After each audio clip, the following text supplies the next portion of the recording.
Hello. In the previous lecture, we showed Cayley's theorem. It says that every group can be embedded, can be realized as a subgroup of a symmetric group. And we also discussed that if G is a finite group, then it can be realized as a subgroup of symmetric group with finitely many elements, essentially S sub n for some integer n. That can be viewed as a motivation for us to do work with S sub n a bit more and try to see how we can do computation in S sub n. Let's try to understand how we can visualize elements of S sub n, what they are, how we can visualize, and how that visualization can help us to understand that element better or do computation inside S sub n. Let's start with attaching certain combinatorial objects to every element of S sub n. At the end of the day, every element of S sub n is a bijection from 1 to n to 1 to n. One way of viewing such a bijection is by listing the numbers. So I can write down the number 1 to n here. And then below that, I can tell you what sigma of 1 or sigma of 2 or sigma of n is. So that's one way of writing sigma. So essentially, by giving you a list of numbers and so two lists essentially. So the first row is going to be always 1 to n, and the second row tells me where 1 is sent, where 2 is sent, and so on. So this is completely okay. It's one way of understanding an element of a sub n. But now I want to visualize it.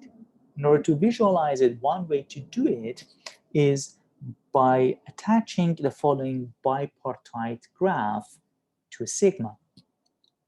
What I'm going to do is to create, to list 1 to n in two columns, the left and the right. And the left plays the same role as this one. And in the right, I'm going to connect 1 to sigma of 1. I'm going to connect 2 to sigma of 2.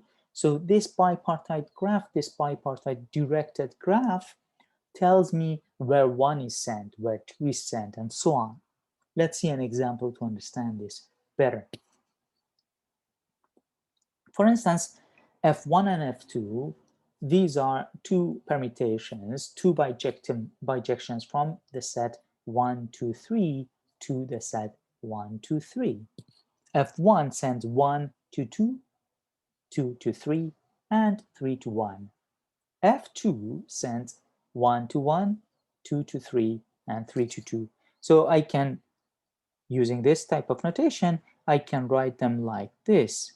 I can write 1, 2, 3 in the first row, and in the second row I say f of 1 is 2, f1 of 1 is 2, and then 2 is sent to 3, and 3 is sent to 1.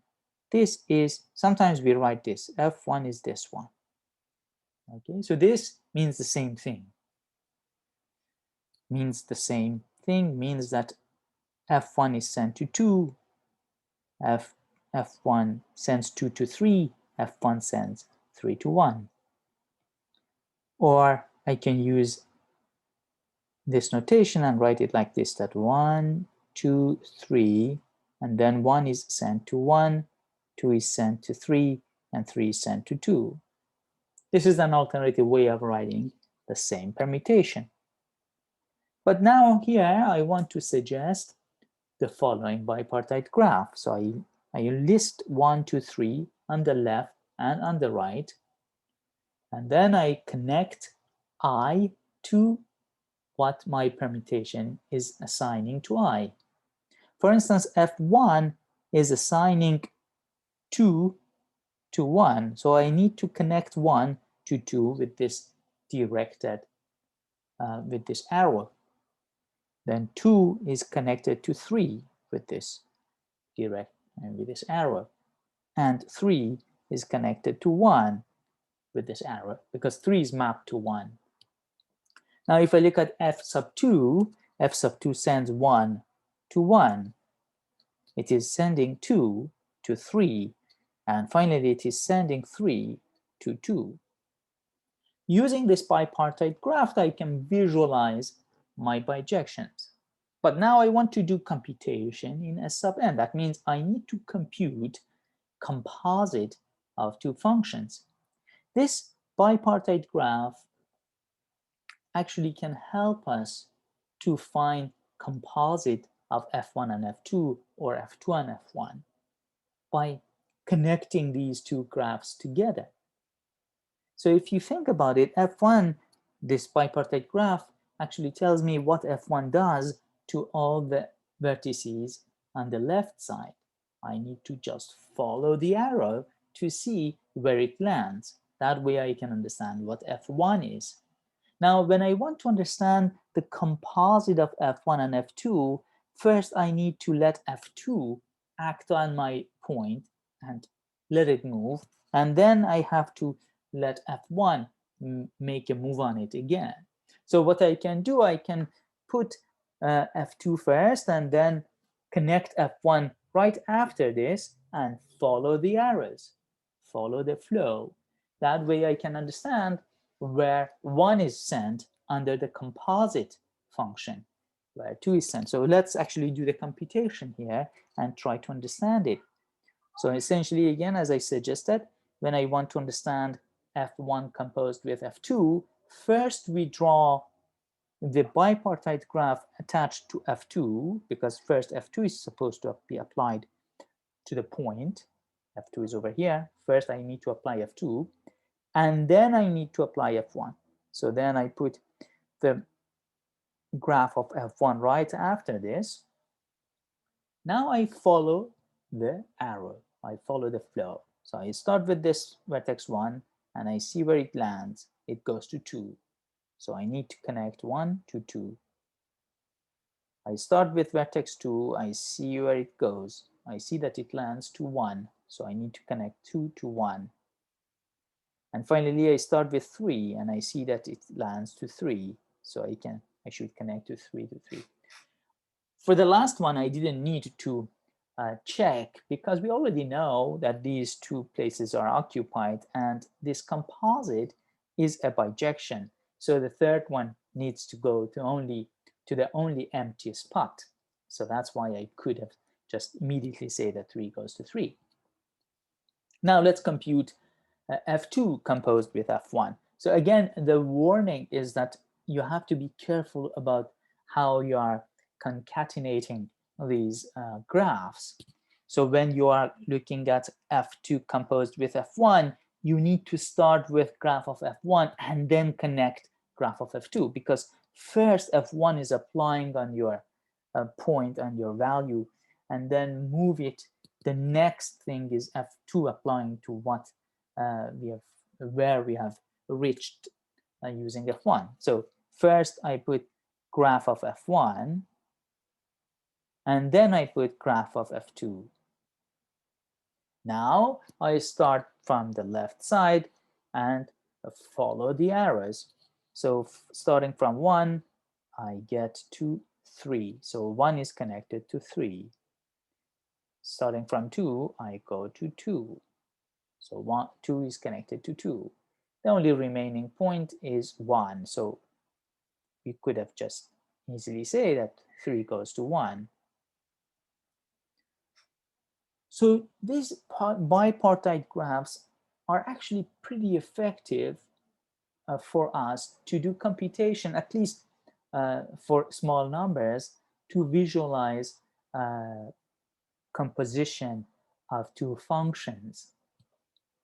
Often it's easier to see things rather than writing the numbers. So this is a rather quick way of finding composite of two elements of a symmetric group when you wouldn't do computation by hand. Of course, by machine is a different story. Okay, so but if I want to save a bit of space, one can argue that maybe we do not need 2n vertices to capture the function f. I can start with 1 to n and then connect I to f of I with an arrow with a directed path. So that way, using these arrows, I can still say what f of I is, because I is connected to f of I and only f of I. So by looking at I have only one way to go out, and where I land would be f of I. So instead of 2n vertices, I can be a bit more greedy and use only n vertices.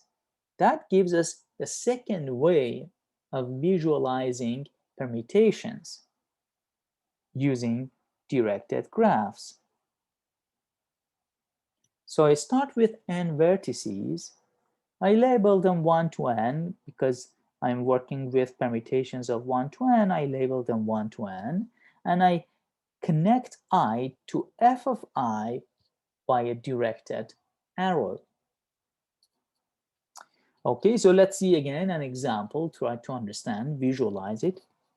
Suppose that I'm given this permutation. Again, I can use listing method as well. So if I want to use the listing method, this is how we do it. We list 1 to 6, and under each number, I write down what f of that function, f of that number is. So f of 1 is 3, f of 2 is 6, f of 3 is 4, f of 4 is 1, and f of 5 is 5, and finally f of 6 is 2. So this is an alternative way of writing the same equation as I wrote over here.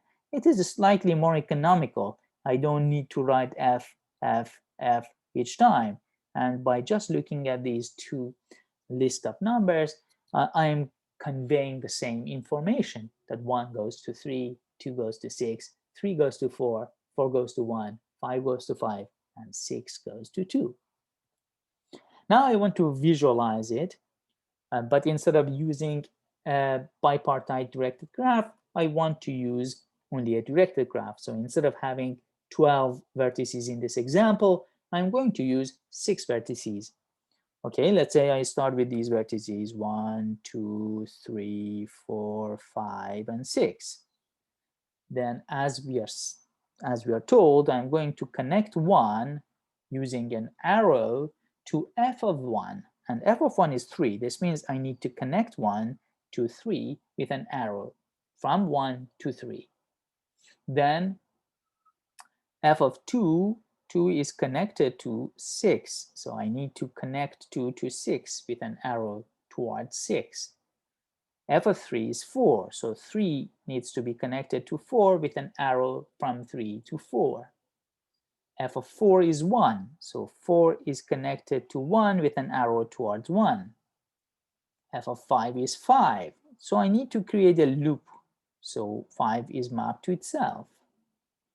f of 6 is 2, so I get the final arrow from 6 towards 2. So this is another way of visualizing a permutation using a directed graph. Now, in order to get a better understanding of this particular directed graph, I can separate these loops. I see that there are 3 loops essentially here. So maybe it's better to say 3 cycles. One of them is a single loop, but the other cycle has 3 vertices. 1 goes to 3, 3 goes to 4, 4 goes to 1. And finally, I have another cycle of size 2. 6 goes to 2, and 2 goes to 6. Now, here is a curious kind of question. Is this a general phenomena? Do we always get collection of cycles?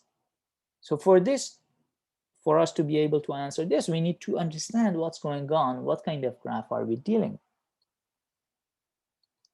So what do we know about this function f and this graph? The point is that the function f is a bijection. It's supposed to be a permutation. Because it's a function, for every I, there is a single f of I. So definitely the out degree of every vertex is only 1. Now, because f is injective, 2 points cannot go to the same point. So this means that the inward degree of every point is going to be at most 1. So I cannot have 2 vertices going to the same point. Now, because f is surjective, for every point, there is some element that is mapped to it. It is surjective, so there is something that is mapped to it. Therefore, the inward degree of every point is at least 1. Now, because of injectivity, it is at most 1. Because of surjectivity, it is at least 1. So it is precisely 1. So altogether, we see that in this directed graph, the out degree of every vertex and the in degree of every vertex is 1. Again, out degree means how many arrows goes outside of this, and in degree means how many arrows goes inside this towards this vertex. And in this case, both of them are 1. Okay, now let's think about the whole thing as a flow. So think about it like this, that I have a river that goes through these arrows, and whatever direction I tell it, it's moved towards that direction. So it's a flow. Okay, now every vertex that I reach, there is only one way to go out, because the out degree is 1. So I go out, I go out, I go out, I move around in this graph. Now, because the in degree is 1, when I reach to some vertex, I can never get to this vertex from some other direction. That's the only way that I can reach to that vertex. So if I follow the flow, if I reach to this vertex, the only way that I can get back to that is through that path. But the whole thing is finite.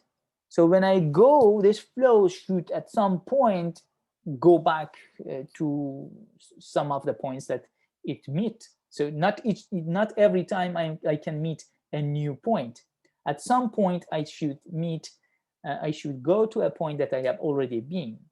But what I am saying is that the only way that I can reach to a point, if I have already reached to that point, except the initial one, is through the same arrow. That means the only way that I can reach to the points that I have already been there is going to the initial point. So again, let me repeat what I just said. I'm saying that when I start moving, when I go like this, because the number of vertices is bounded, at some point I need to go back to one of the points that I've already visited. But I cannot go back to the middle of my path, because if I go back to the middle of my path, then this vertex is going to have 2 in degrees. But that's not possible, because I just told you that there is precisely 1 in degree for each vertex. So how that's possible? How is that possible? I need to go back to one of the vertices that I have already met. But this vertex cannot be in the middle of my path, so it should be the initial point. So this means that my flow will go, and at some point I go back to where I have started. Now, this is true for every point. If I start with every point in this graph and follow the flow, at some point after a cycle, I get back to where I have started. Now, if I pick another point, it's going to be another cycle. And notice that 2 cycles cannot intersect, because if they intersect, then this point is going to have 2 outward degree or 2 inward degree, and that's not allowed. So these cycles are going to be disjoint.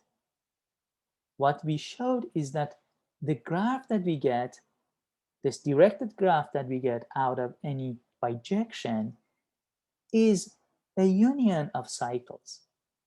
And it was crucial that we started with finitely many vertices because I argued that at some point I should go back to one of the vertices that we have already met. If it was infinite, of course, this is not correct. Here we are working with finitely many vertices. So what we showed is that when I start with an element of S sub n, and we look at the directed graph, the associated directed graph, then we end up getting a bunch of disjoint cycles. Some of the cycles might be loops, might have only one vertex in them, but some of them not. Okay, so altogether, we have created this directed graph, which turns out to be a union of disjoint cycles. And here, let me go through this note again, and this is exactly what I have explained orally. So we start, if we think about it as a flow, starting from one vertex, there is only one way to go out through this, and we follow the flow. You see this phrase, follow the flow, again and again in this lecture, in this video. And okay, so at every vertex, there is only one way to go out. So it is completely clear how we can follow the flow. Then, because there are only finitely many vertices, at some point, I should go back to a vertex that I have already met.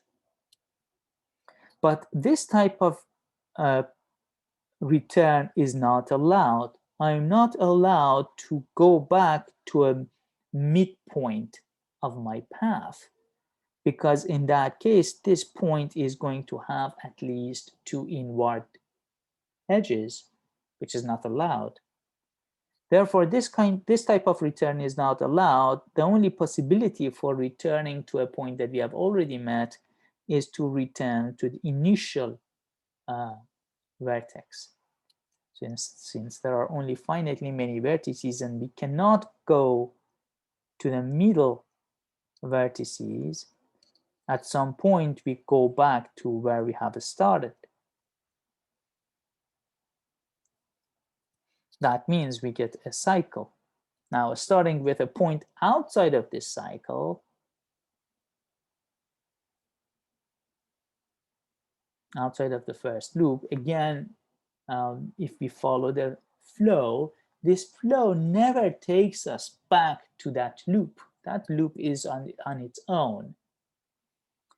Because, again, the in degree and the out degree of a possible intersection point would be more than one.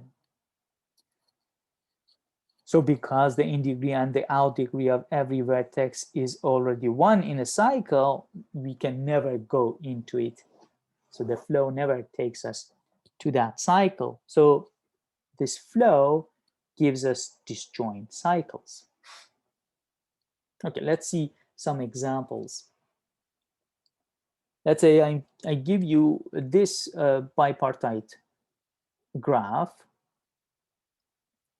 as a way for some element of S sub 9. So 1 is mapped to 3, 3 is mapped to 1, 2 is mapped to 5, 4 is mapped to 2, so 3, okay, so 5 is mapped to 6, 6 is mapped to 4, 7 is mapped to 8, 8 is mapped to 7, and 9 is mapped to 9. Now I want to visualize the directed graph of this permutation, and moreover, I want to find the cycles that I get out of it. In order to understand the cycles, it's actually better to follow the flow. As I have promised, I'm going to use this phrase again and again. That means what? That means I ask myself, where does 1 go? And I see, okay, 1 goes to 3. Then I ask myself, I don't ask where does 2 go. I follow the flow. I ask myself, where does 3 go now? Now 3 goes to 1. Now my flow for this part is completed. Now I have understanding. If 1 goes to 3, 3 goes to 1. 1 goes to 3, 3 goes to 1. So this part I understand. Now I go to the next missing number. So the next missing number here is 2. So I start with 2. I say, okay, where does 2 go? 2 goes to 5. 2 goes to 5. I follow the flow. Where does 5 go? 5 goes to 6. 5 goes to 6. Where does 6 go? 6 goes to 4. Okay, now where does 4 go? 4 goes back to 2. Now my cycle is done. Now I go to the next missing number. 1 is here, 2 is here, 3 is here, 4 is here, 5 is here, 6 is here. The next missing number is 7. I start with 7. Where does it go? It goes to 8. Where does 8 go? It goes back to 7. So this part of the flow is also done. Then I ask myself, what is the next missing number? 1, 2, 3, 4, 5, 6, 7, and 8 are here. The next missing number is 9. Where does 9 go? It to itself. So as you can see here, we can get these cycles and we can describe our permutation using these cycles. But on a piece of paper, it's very hard to draw cycles, especially when you want to type it. So instead of drawing this picture, I'm going to use parentheses to encode cycles. I say, okay, we start with 1, we go to 3, and then we wrap it up, and we go back to 1. Then we start from 2, we go to 5, 5 goes to 6, 6 goes to 4, and we wrap it up and go back to 2. We start with 7, we go to 8, we wrap it up, we go to 7 back, and we start with 9, and we go back to 9. Using these parentheses, I can capture this combinatorial object without drawing any pictures. So that can help me to understand this kind of cycle shape of this directed graph instead of drawing it.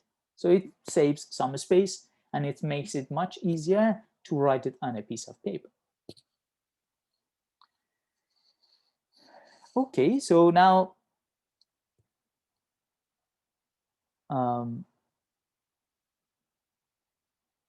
as we can see here, this 9 is kind of redundant.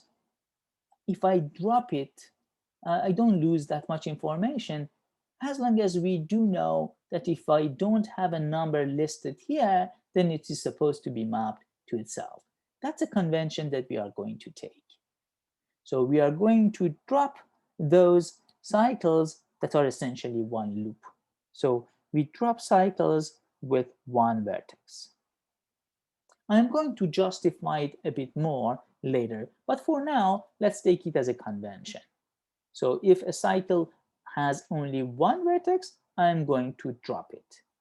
And I'm going to use this notation to refer to the cycle, quote-unquote, cycle decomposition. Do I have it here? Yeah. So we refer to this as the cycle decomposition of our permutation.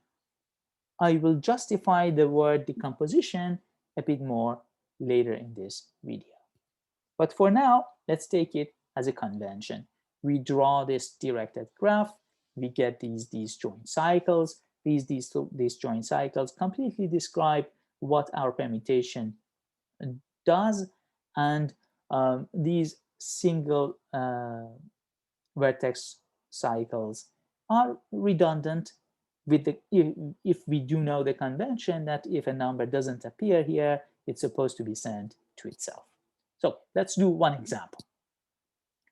Let's see what is the directed graph of the following element of a sub-9. So we are given this shape, and we are given this notation, parentheses 1, 4, 5, parentheses 2, 7, parentheses 6, 9, 8, and we are told that it is inside S sub 9. Okay, so as the way that we have described it, these parentheses means that I have to write a cycle with vertices 1, 4, and 5, and use an arrow to connect 1 to 4, 4 to 5, and then wrap it up and go back to 1. I have to create another cycle, start with 2 and go to 7. Here 1, 4, 5. So from 2 we go to 7, wrap it up, go back to 2.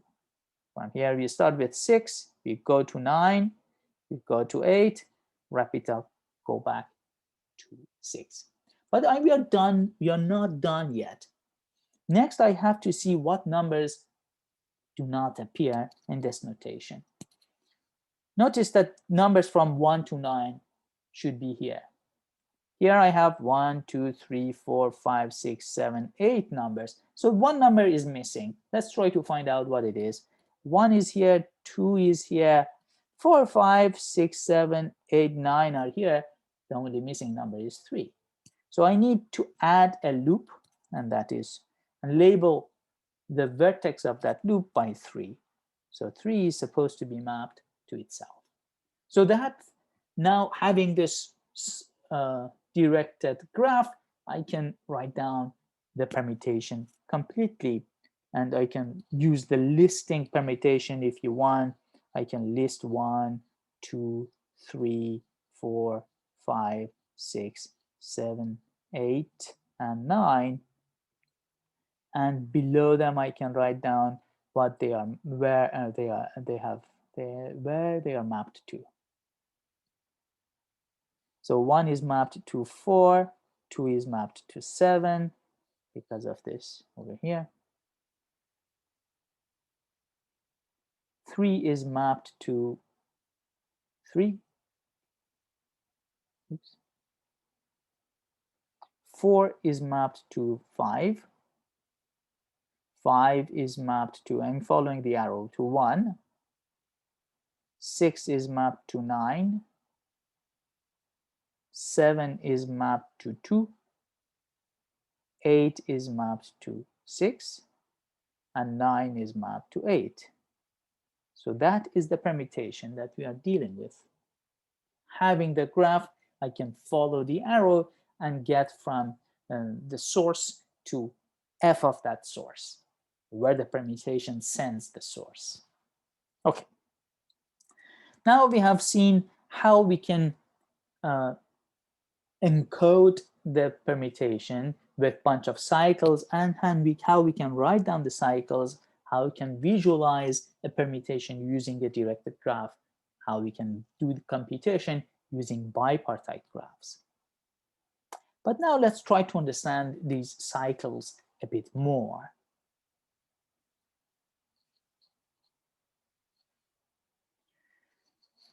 So when I give you just a single cycle, so let's say 2, 4, 5 in S sub 7, what kind of permutations do I get?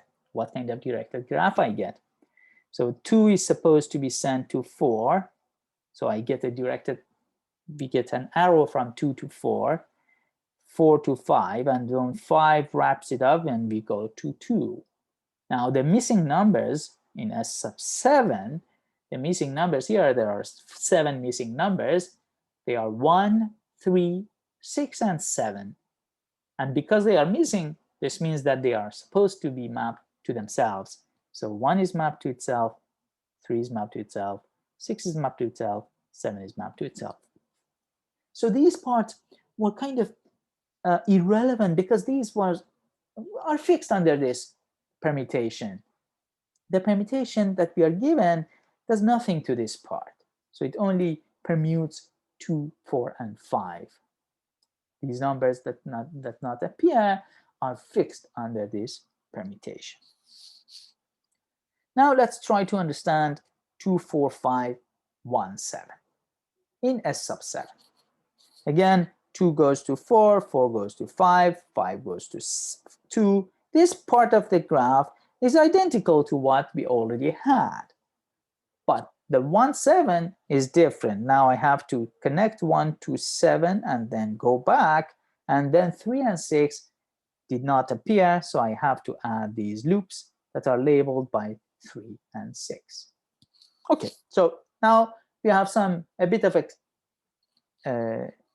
experience with understanding this type of notation. Let's call it the cycle notation of a permutation, how to attach directed graphs to such notation, and go back. This motivates us, this type of cycle shape motivates us to define cycle permutations. A permutation is called a cycle if in this notation it has only one cycle. If it is of this form, A1, A2, ... A sub m. Let's try to understand what it means. This means that A1 is sent to A2, A2 is sent to A3, and so on, and A sub m goes back to A1. And the other integers, the other numbers that do not appear here, are supposed to be fixed by this permutation. They are supposed to be sent to themselves. Okay, so let's write down what I just said. If f is this permutation given by this, so it's not an m tuple, right? It's a cycle. Okay, so please do not get confused. I know we are using the same notation as m tuple, but this is not an m tuple. This is a permutation. What type of permutation? This is a cycle. This particular cycle sends A1, f of A1 is A2.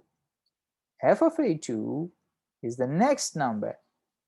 And when we reach to the last one, f of AM brings us back to the first number in this list. Now, if an integer in this from 1 to n do not appear, is not one of these, that means that my function actually fixes that. That's why it's not in this list. If it was not fixed, it should have appeared in this list. Okay, so for everything that's not in this list, we have that f of a is a.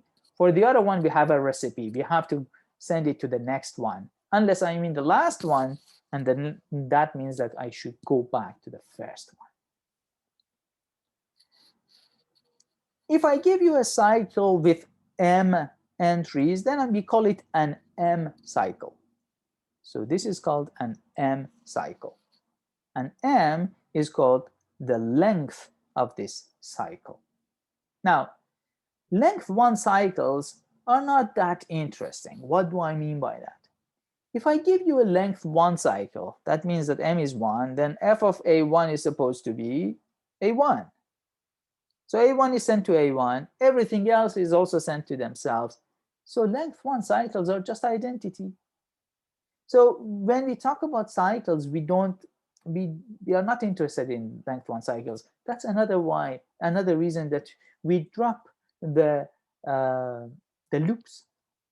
So those were length 1 cycles. We drop them. We are not interested in them because they essentially give us the identity permutation.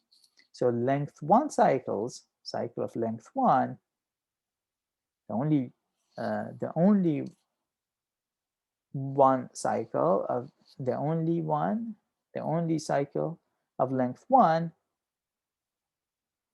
there is only one. Okay, there is only one cycle of length 1, and that is the identity. Okay. Now, as we have discussed here, there are these single loops that are essentially fixed points. With no doubt, they tell us a bit of information about our permutation. Maybe I don't understand the whole cycles, but maybe I can just focus on the loops and I can put them together and say, okay, so these labels are supposed to be fixed points. These guys are supposed to be sent to themselves. So that's why we introduce a notation for this, for the set of fixed points of a permutation.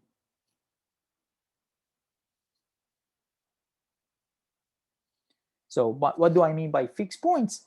Fix of a permutation sigma is the set of all integers in the range 1 to n such that sigma of I is I. So sigma is not moving I at all. So if I'm constantly thinking about sigma as a kind of flow, I'm allowing vertices to move by sigma. So these arrows, I have this directed graph in mind, and each time the sigma tells me I have to move to a neighbor vertex. I have to move to a neighbor vertex through these arrows. Now, if I have a single loop, then I'm not moving at all. That means I'm fixing that point. So that's the fixed points of sigma. So sigma of I is the collection of all the fixed sigma. So fixed sigma is the collection of all the points I, where sigma of I is I. So let's see an example. For instance, I give you this permutation with the cycle notation 1, 3, 2, 6, 4 in S sub 7.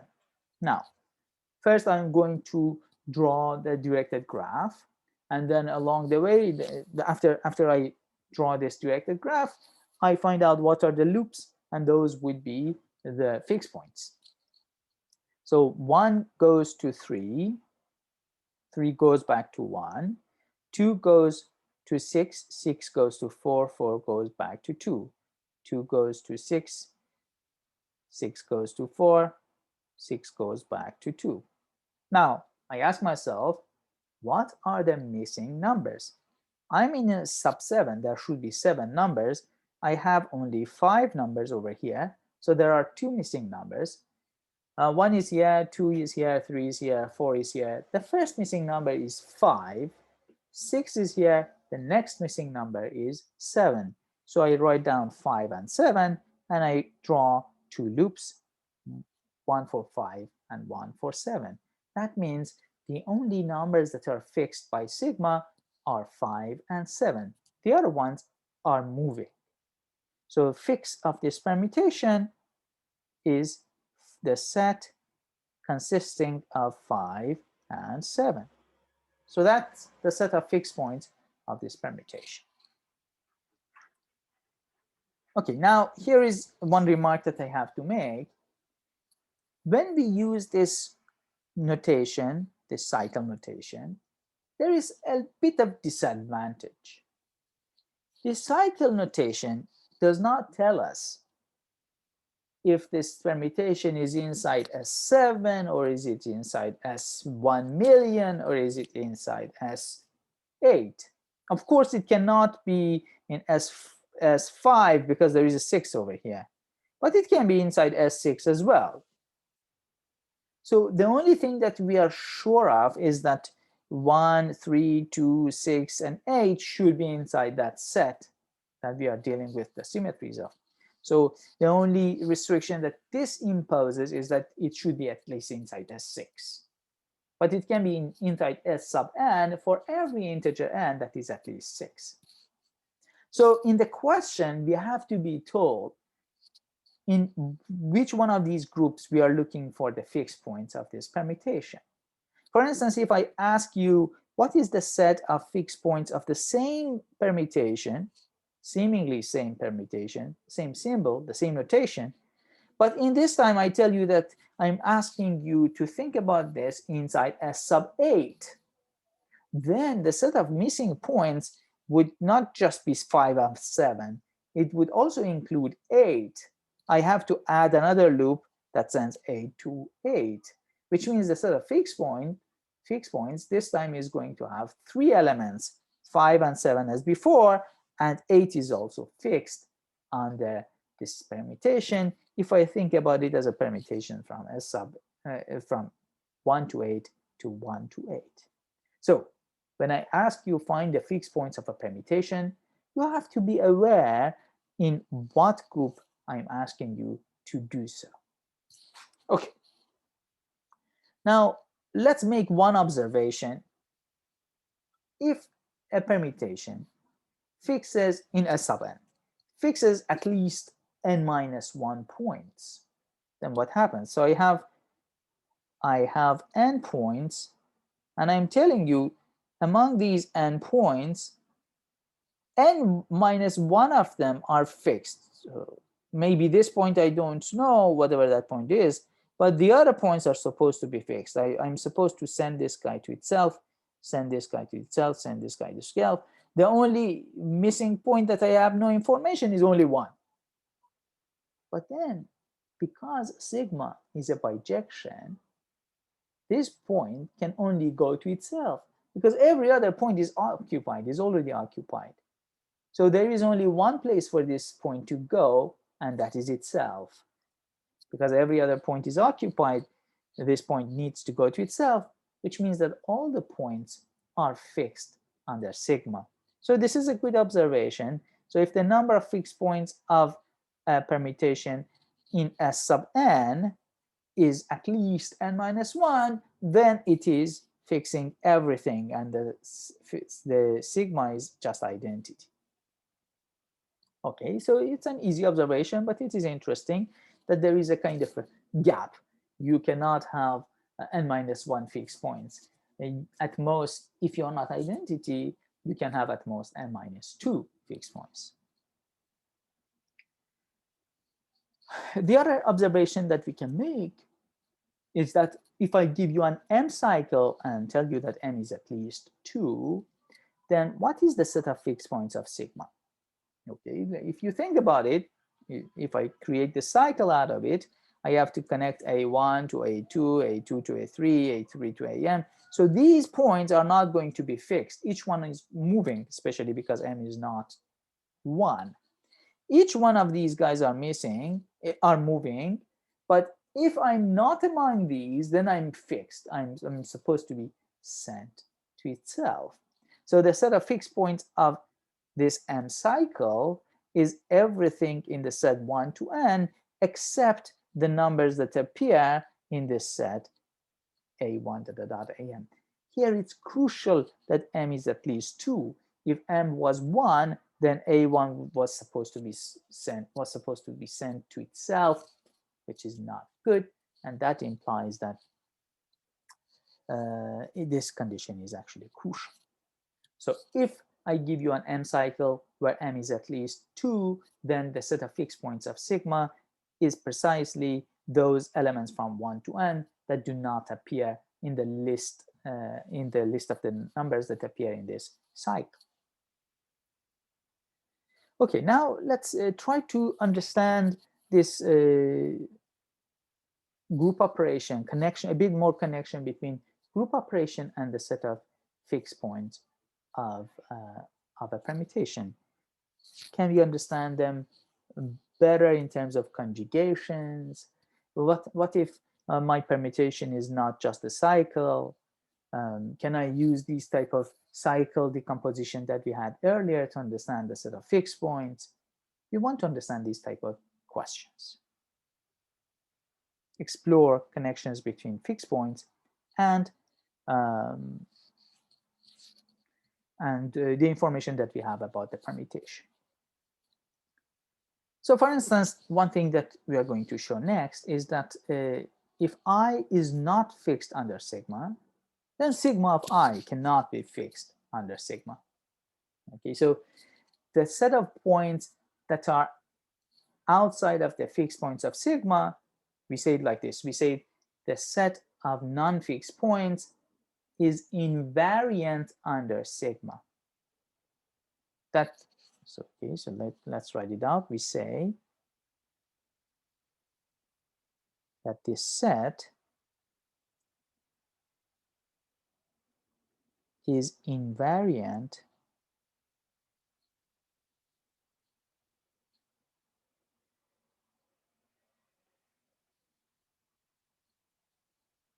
under sigma. This fancy looking phrase means the same thing as I have written over here. It means that if I start with one point inside this set, I'm not going to leave this set. I will be still inside this set. So if you think about it again in terms of flow, if you think about sigma as in terms of flow, this means if you start with a point inside this set, your flow takes it back inside this set. You're not going to leave this set. You will be still inside this set no matter how many times you apply sigma. You first apply it, you will be still inside this set. You apply it again, you will be still inside this set, and so on. You're not going to leave this set.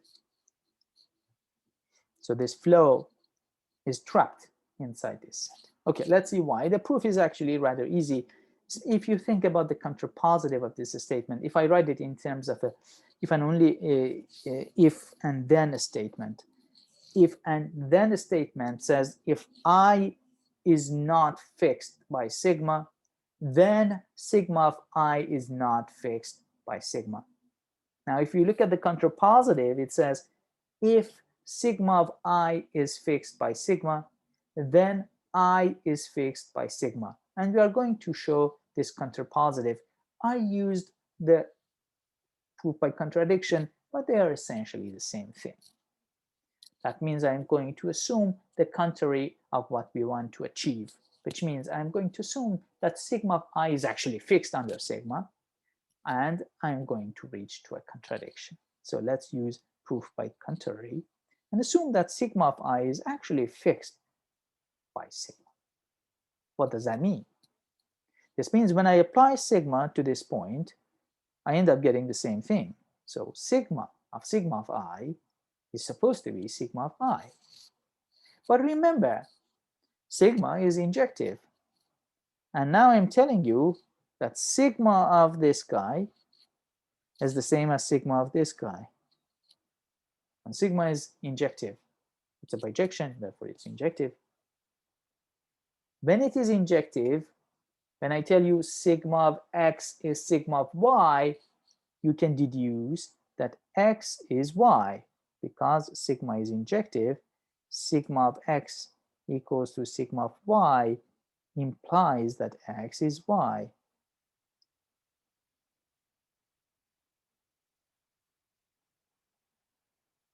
Now, sigma is injective, and I know that sigma of x is sigma of y. Therefore, x is y. Sigma of this equals to sigma of I. Therefore, this is I. So using injectivity, we deduce that sigma of I equals to I, which means I is a fixed point, and that's a contradiction because we assume that I is not a fixed point. Okay, so we showed that the set of points that are not fixed under sigma go to itself after we apply sigma. The set of points that are not fixed under sigma is called the support of sigma, and we simply write it like this. So support of a permutation means the set of all the points inside 1 to n that are not fixed by sigma. So for instance, support of the identity permutation is simply empty. And that's the only permutation that has an empty support. And the other observation is that support of a non-trivial permutation, meaning non-identity permutation, cannot have only one point. That's exactly the example that we discussed over here. We cannot have n minus 1, at least n minus 1 fixed points unless we are fixing everything. So if my permutation is not identity, if it's not identity, we need to have at least n minus 2 fixed points, which means the support needs to have at least 2 elements. Now, this brings us to next lemma, which is an extremely important lemma. What does it say? It says, if I tell you two permutations, sigma and tau, have disjoint supports, so support of sigma does not intersect support of tau. What does that mean? Let's try to verbalize it. It means we cannot have an element that is moved by both sigma and tau. Every element that I give you, it's going to be either not here or not here. Not here means it is fixed by sigma. Not here means it is fixed by tau. Because this intersection is empty, that means every I is either fixed by sigma or it is fixed by tau. It might be fixed by both of them, but definitely one of them is going to fix every I that you give me. Now, we want to show, under this assumption, we want to show that they commute with each other. I want to show that sigma O tau is the same as tau O sigma. Okay, so under the disjointness assumption, under the assumption that support of sigma does not intersect support of tau, we want to show that sigma and tau commute. What does that mean? I want to show that this function is equal to this one.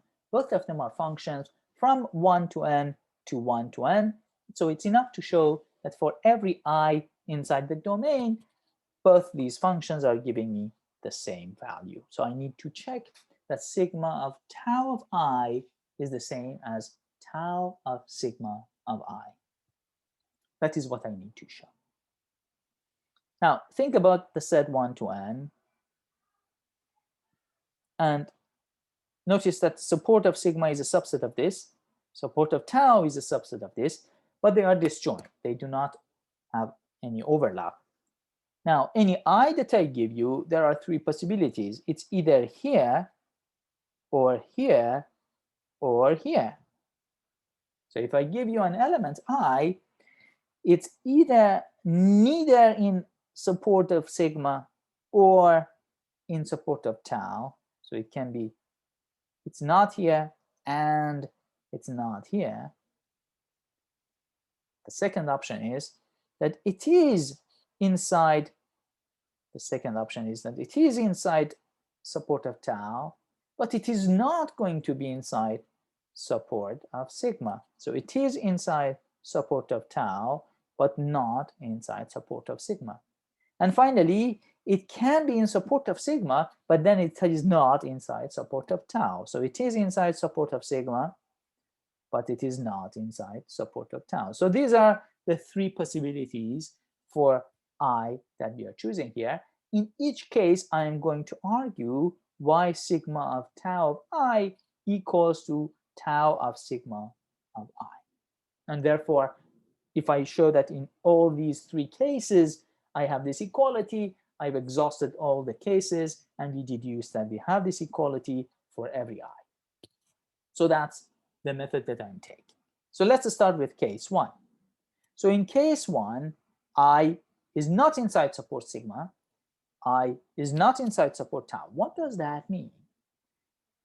A point is not inside the support means that it is fixed. So I is fixed by both sigma and tau. Sigma of I and tau of I, both of them are I. I is in the intersection of these fixed points. So neither sigma nor tau move I. Therefore, when I look at composite of sigma and tau, sigma of tau of I, the tau of I, the guy inside is I, because I is fixed by sigma, by tau. Then sigma of I is again I, because I is fixed by sigma.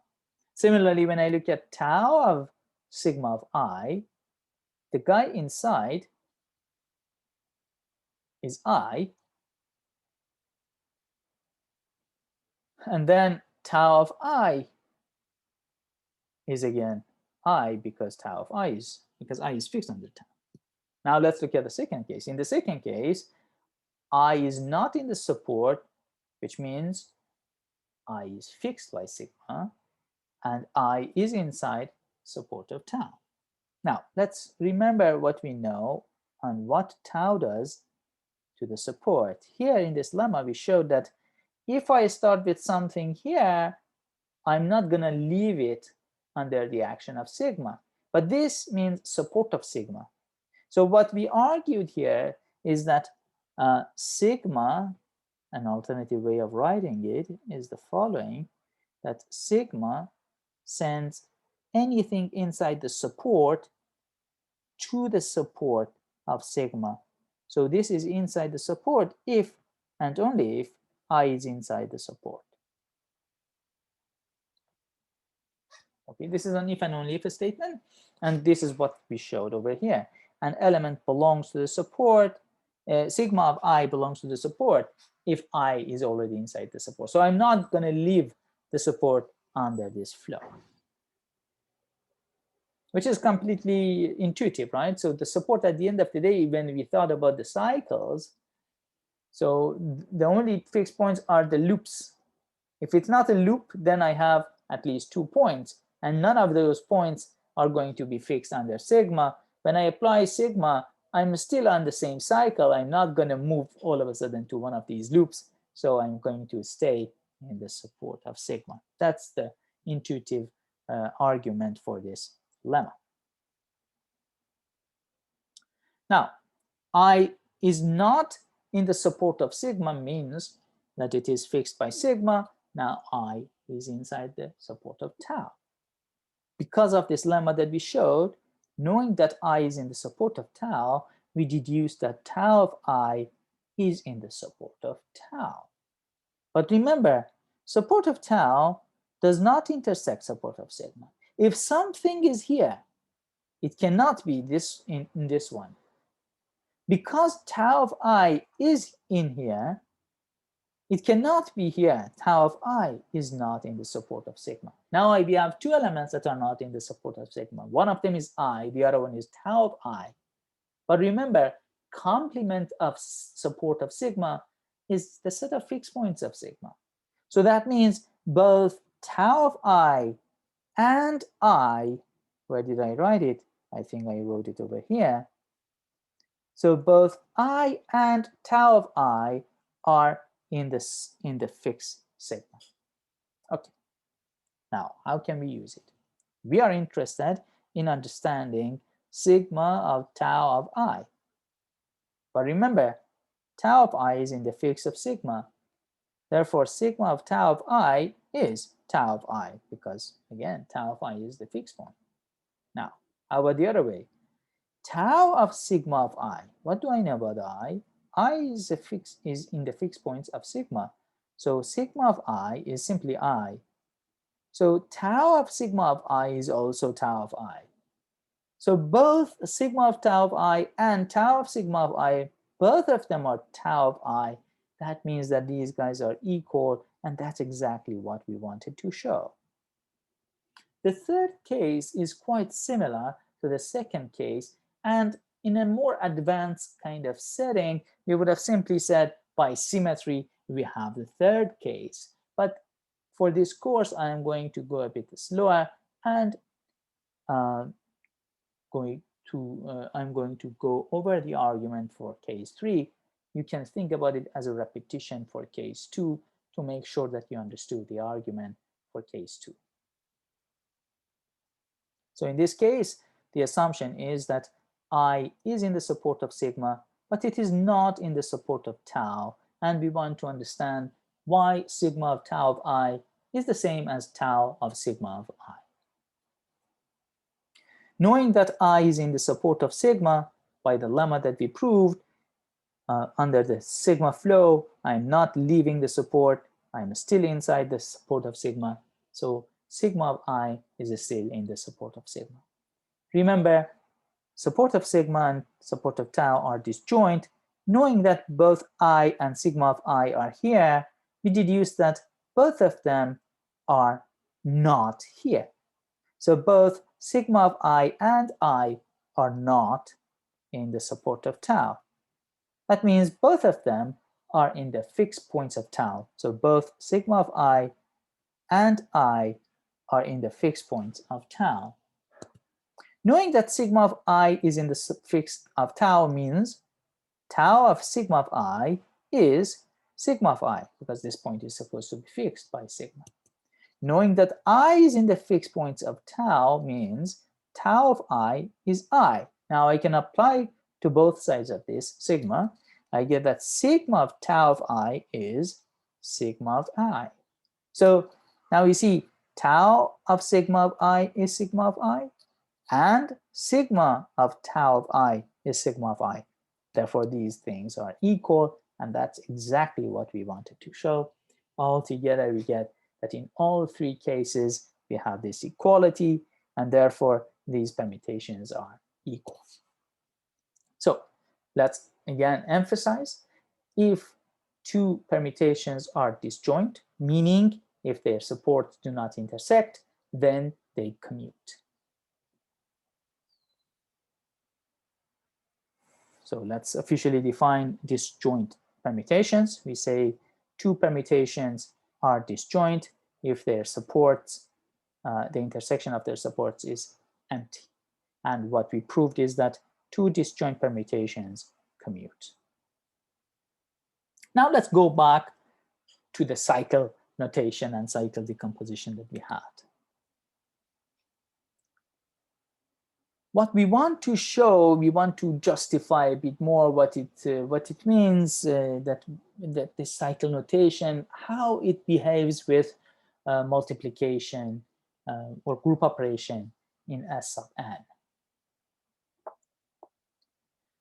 Again, what we showed is that we have this unique directed graph that consists of disjoint cycles, and in the notation, the cycle notation, we dropped the loops, but besides that, we have all the information. And to every single cycle that appear here, we have also attached a permutation. We can simply look at this 2, 4 that we have here and think about that permutation. Or to this cycle, we attach this symbol and we can think about the permutation that comes out of that. Essentially, what I'm saying is that this sigma, when sigma acts on these points, it behaves like this permutation. The points outside of this cycle is different because the points outside of this cycle are fixed under this permutation, but they might move under sigma. But for the points inside this cycle, the way that this permutation behaves is identical to the way that original sigma behaves. That's why there should be a tight relation between these cycles and the permutation that we have started with. This is captured in the next theorem. And that gives us the solid reasoning why we call it a cycle decomposition. This decomposition is consistent with decomposition of numbers into primes and so on. So this notation is not just a simple notation, it's actually multiplication inside S sub n. So let's justify what I'm saying and try to understand it a bit more. I give you a non-empty element of S sub n, a non-trivial, non-identity, not non-empty, I meant non-identity.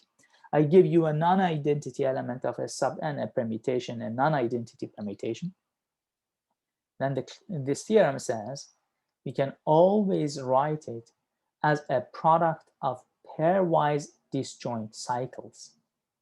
And these disjoint cycles are unique up to reordering the terms. Okay, so again, let's repeat. This product, when I say here, I mean a composite of elements inside S sub n. I'm thinking about composition as a product in the group S sub n, and I'm using the word product instead of writing composition. So every permutation can be written as a product, or if you wish, you say as a composite of pairwise disjoint cycles. And these disjoint cycles are unique up to reordering the terms. So we get a unique decomposition of permutations into disjoint cycles. We have already seen how we can compute these disjoint cycles using these directed graphs. Now I want to actually make it into a formal argument and say why this is in fact multiplication inside S sub n. Instead of giving you all the details, I'm going to give you an outline of the proof.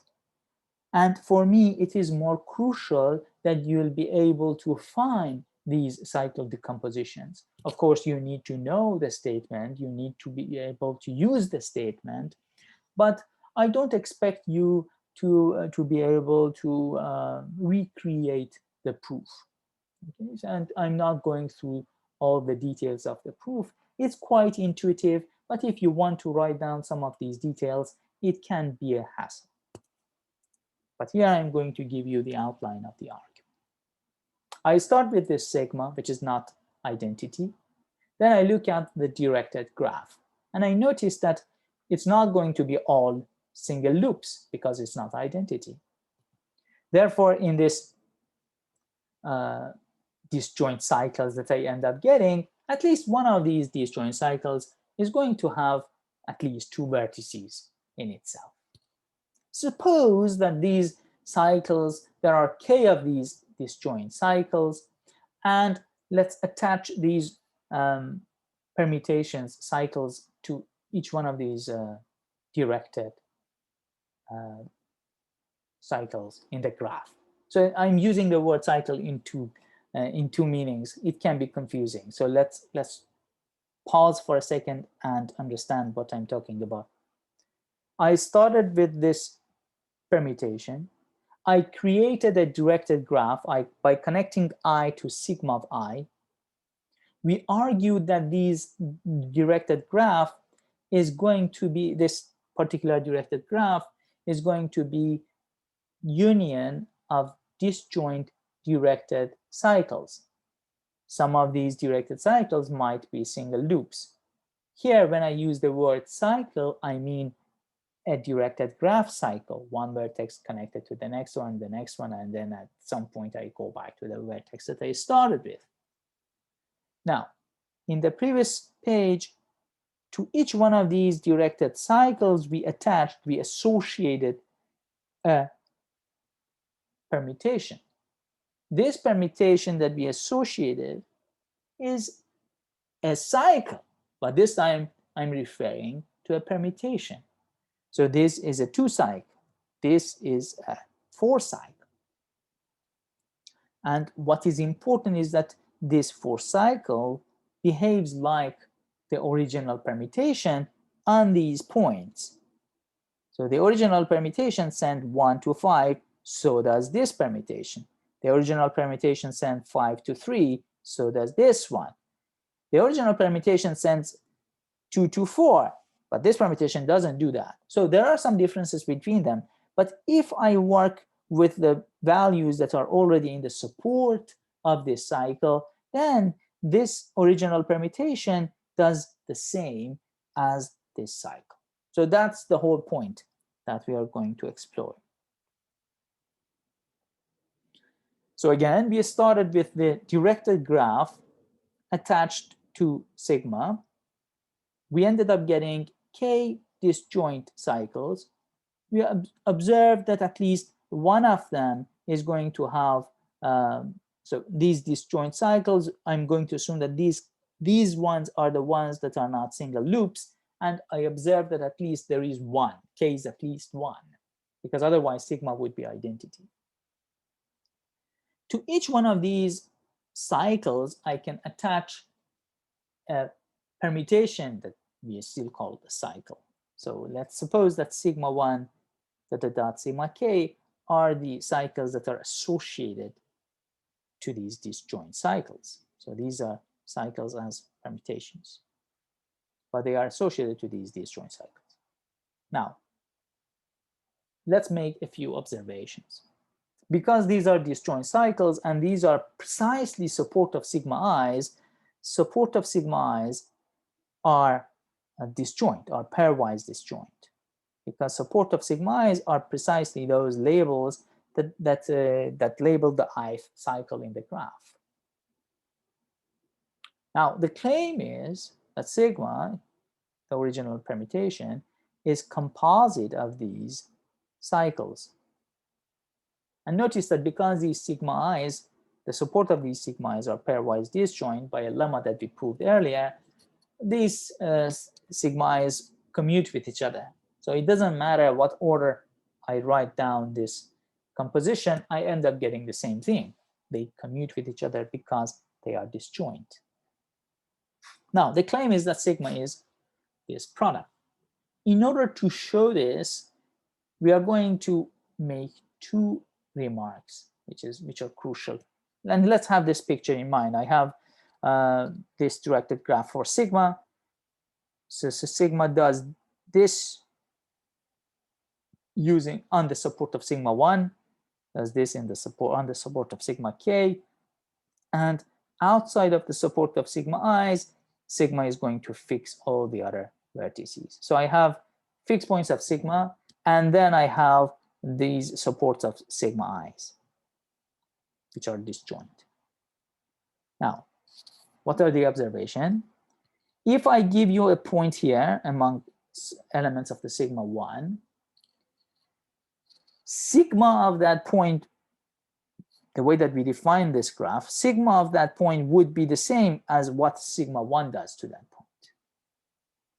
That's the first observation. Sigma of m is the same as sigma sub j of m if m is in the support of sigma sub j. And because these are not in the support of, let's say, sigma k in other indices, these points are fixed by the other cycles. So if L is not j, then this m, which is in the support of sigma j, is going to be fixed by sigma L. Okay, so let's try to understand. So we have k plus 1 permutations here.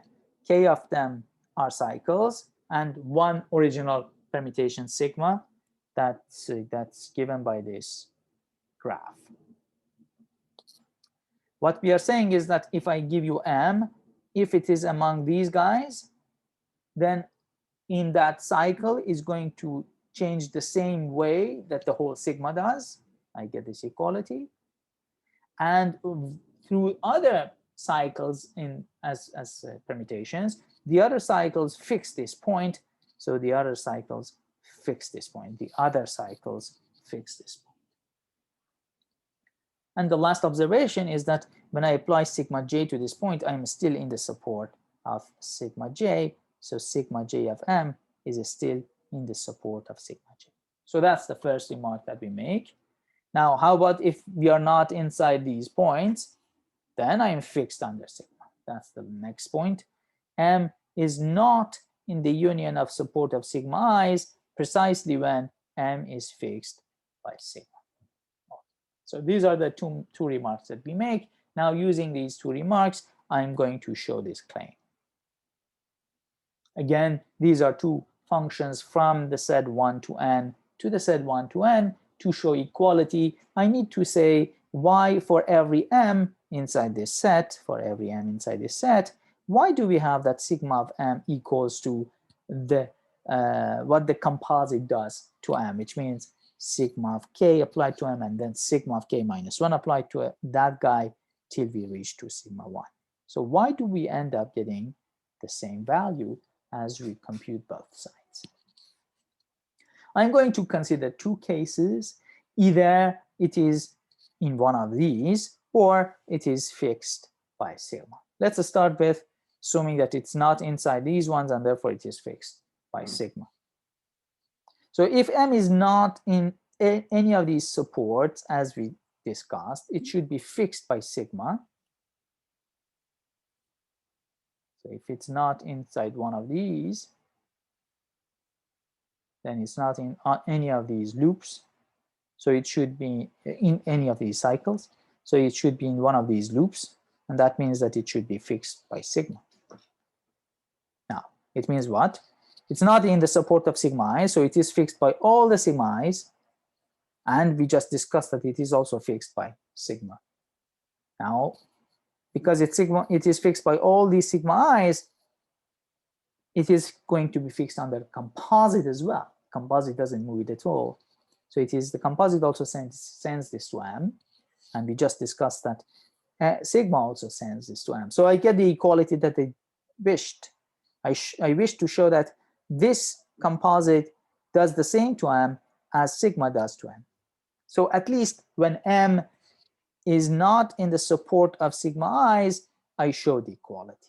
Now suppose that it is in the support of one of these sigma j's.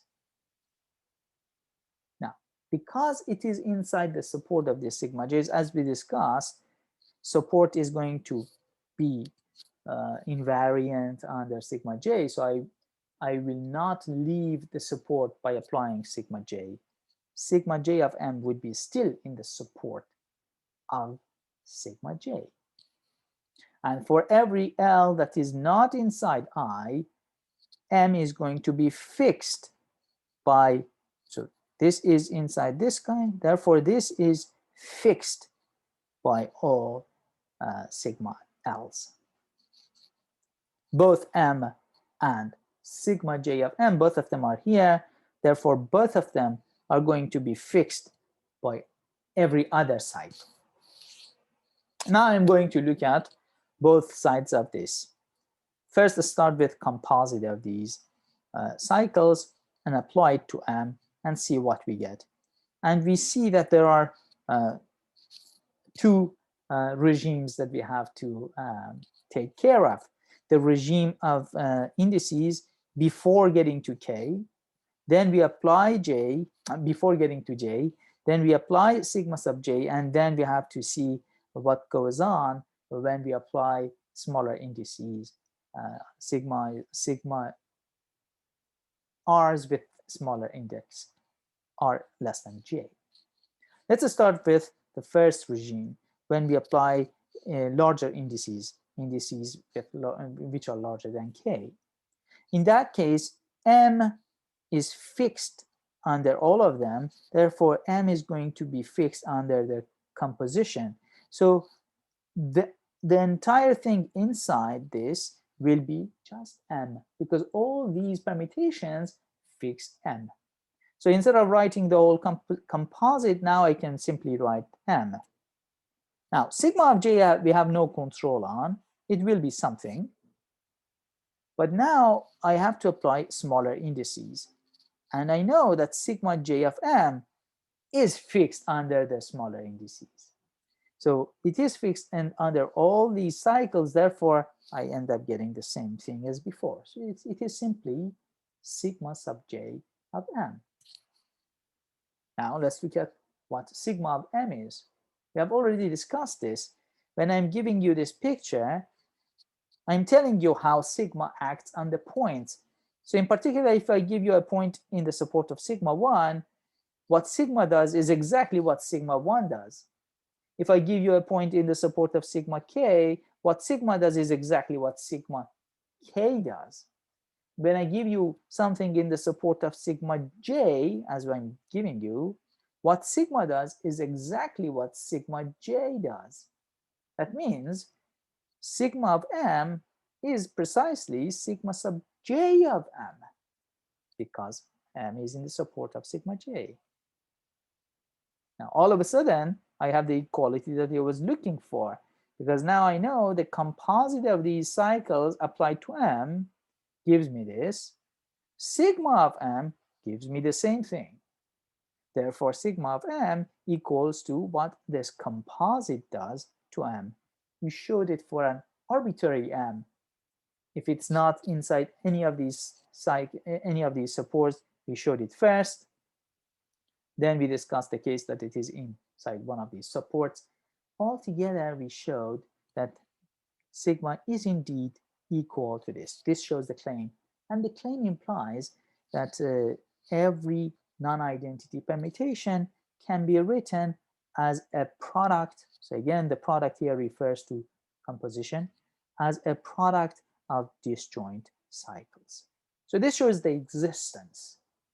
Now, we have to argue why it is unique up to reordering. I will be rather brief on this uniqueness part. I will just tell you that in order to show the uniqueness, let's say that if I write down sigma as a product of disjoint cycles, then when I look at the directed graphs attached to sigma, those would be precisely what the support of sigma k's does.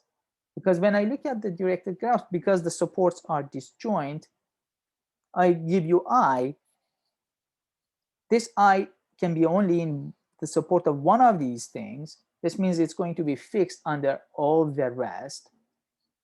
Let's say it is in the support of sigma 2. So it's going to be fixed by these, fixed by this, fixed by this, and then I reach to sigma 2. I move it according to sigma 2, and then I will be still in the support of sigma 2. Therefore, it will be fixed by sigma 1. So that means that I'm in the cycle of sigma 2 as it is described by sigma 2. So all of a sudden, we see that the directed graph is completely dictated by sigma i's. A directed graph uniquely depends on sigma, and from there we get uniqueness. So I've been very brief on the uniqueness part. If you have questions on this, please feel free to ask me during the office hour. But I think you should have a good picture on why we have this uniqueness and how we can find this cycle decomposition in an algorithmic way. Let's see some examples.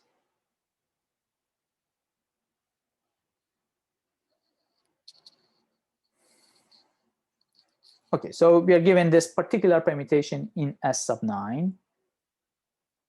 This permutation, let's write it in the two list of numbers method as well. So it sends, so I write down 1. Okay, so where is the nice place? Maybe I write it very briefly over here. 1, 2, 3, 4, 5. Do I have enough space? Maybe I don't. Maybe I need to be a bit more compact in the way that I'm writing. So I'm going to change thickness. Hopefully it is still readable. Let me see if it is readable. It's okay. So 1, 2, 3, 4, 5, 6, 7, 8, and 9. Now this permutation sends 1 to 7, 2 to 4, 3 to 9, 4 to 1, 5 to 6, 6 to 2, 7 to 5, 8 to 8, and 9 to 3. So this is an alternative way of writing this permutation. Okay, let's go back to this thickness. Okay, so now we are given this permutation and we are asked to find a cycle decomposition for sigma. We already know what we are supposed to do. We are supposed to follow the flow. That means I start with 1 and I ask myself, where is it mapped? It is mapped to 7. Now next, I will not ask myself where does 2 go? Where is 2 mapped to? Instead, I follow the flow. I ask myself, where does 7 go? 7 is mapped to 5. Then I ask, where does 5 go? 5 goes to 6. How about 6? 6 goes to 2. Then where does 2 go? 2 goes to 4. How about 4? 4 goes to 1. This is something that we have already visited. 4 goes back to 1. Now our first loop is done. Then I look at the list of numbers that I have, and the list of the numbers that I'm supposed to have. I'm supposed to have the list numbers 1 to 9. 1 is here, 2 is here. I cannot see 3. 3 is the first missing number. So next I'm going to write down 3. Now where does 3 go? 3 goes to 9. Where does 9 go? 9 goes back to 3. Now how many numbers appear? 1, 2, 3, 4, 5, 6, 7, 8. There are supposed to be 9 numbers. There are 8 numbers here. Let's try to find out what number is missing. Of course, there is only one number that's missing. 1 is here, 2 is here, 3 is here, 4 is here, 5, 6, 7. There is no 8. So 8 is the first missing number. I write it over here, and I see that 8 is sent to itself. Now I see that there is no missing number. All the numbers are covered, so the whole process is done. Now that I have this list, I get my cycle decomposition. The cycle decomposition is 1, 7, 5, 6. I essentially write down the labels that I have on this cycle, 2, 4, and then wrap it up, and then 3 and 9.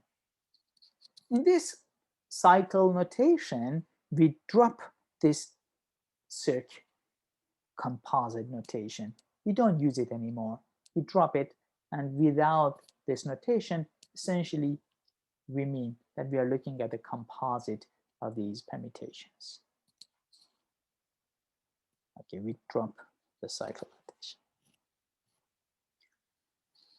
One thing that we have to be extra careful when we are doing computation with this cycle notation is the fact that we have to apply our function, our permutations, starting from right. So when I ask myself, what does sigma do to 1? I have to apply first this cycle to 1, then this one, then the last one is 1, 3. So we have to start from right and then go to left. This cycle notation is quite useful when I want to understand what a single permutation does to elements, but doing computation with it, one has to be extra careful. It's not that easy to do computation with the cycle notation. We will find some techniques, some formulas that can help us to simplify certain computations, but in general, it is a bit subtle.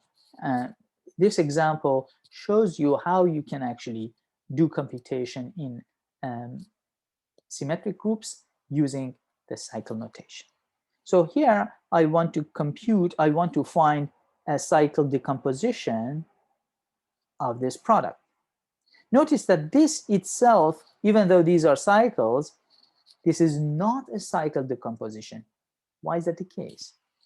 A cycle decomposition, by definition, should consist of disjoint cycles. These cycles are not disjoint. Support of this one consists of 1 and 3, and both of them, in fact, appear in the support of this.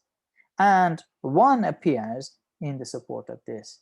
So these supports are not disjoint, and therefore, this is not a cycle decomposition of this permutation. So next, I want to find this cycle decomposition of this permutation. And what we will do is follow the flow. So as always, we want to follow the flow. That means we start with 1, apply sigma, then we see where it goes, again apply sigma, and we continue like that. But remember, applying sigma means first we apply the last one, 4, 1, 7, then we apply the next cycle, then we apply the next cycle. So applying these cycles from right to left means that we are applying sigma. So each one of these rows that I'm going to write down is going to tell me what sigma does to the initial point, and the last number that we get is sigma of the initial point. So 1 under this cycle goes to 7. So 1 goes to 7. Now 7 does not appear here. So sigma, so 7 is fixed under this cycle. So 7 is sent to 7. 7 does not appear in these numbers either. So that means 7 is fixed under this cycle. So 7 goes to 7. Now, again, we apply sigma to this, which means I need to, remember, sigma is product of these with this order. Order of cycles are important. These are not disjoint, therefore they do not. We cannot say for sure whether they commute or not. So we have to be careful about the order. So we start from write them, and then start applying these permutations to the number that we have. We have reached to 7 so far. So we started with 1, we reached to 7. Now I'm continuing with that. 7 goes under this cycle, it goes back to 4. So it goes to 4. 4 does not appear here, so it goes to 4. It is fixed under this cycle. 4 doesn't appear here, so it is fixed under this cycle either. Under this cycle too. So 4 goes to 4. So 7 goes to 4 under sigma. Now, where does 4 go? 4 is mapped to 1 under the first cycle. So I have 1 here. 1 is mapped to 2 under this cycle. So I have 2 over here. 2 doesn't appear in the list of numbers for this cycle. So 2 is fixed under this cycle. Altogether, 4 is mapped to 2 under sigma. Now let's see where 2 goes. 2 does not appear in the list of numbers for this cycle, so it is fixed under this cycle. 2 is sent to 3 under this cycle, so I need to send it to 3. 3 is mapped to 1 under this cycle, so it is mapped to 1. So sigma sends 2 to 1. So 2 is mapped back to 1. Okay, now we found one of the cycles of sigma. Next, I ask myself, what is the first missing number? But now when I say missing number, I look for the numbers that are already here. I don't need to care about the numbers that do not appear here. Because if a number is fixed under all of these cycles, of course, it's going to be fixed under the composite. So I only care about the numbers that appear here. And the first number that do not appear in this list is 3.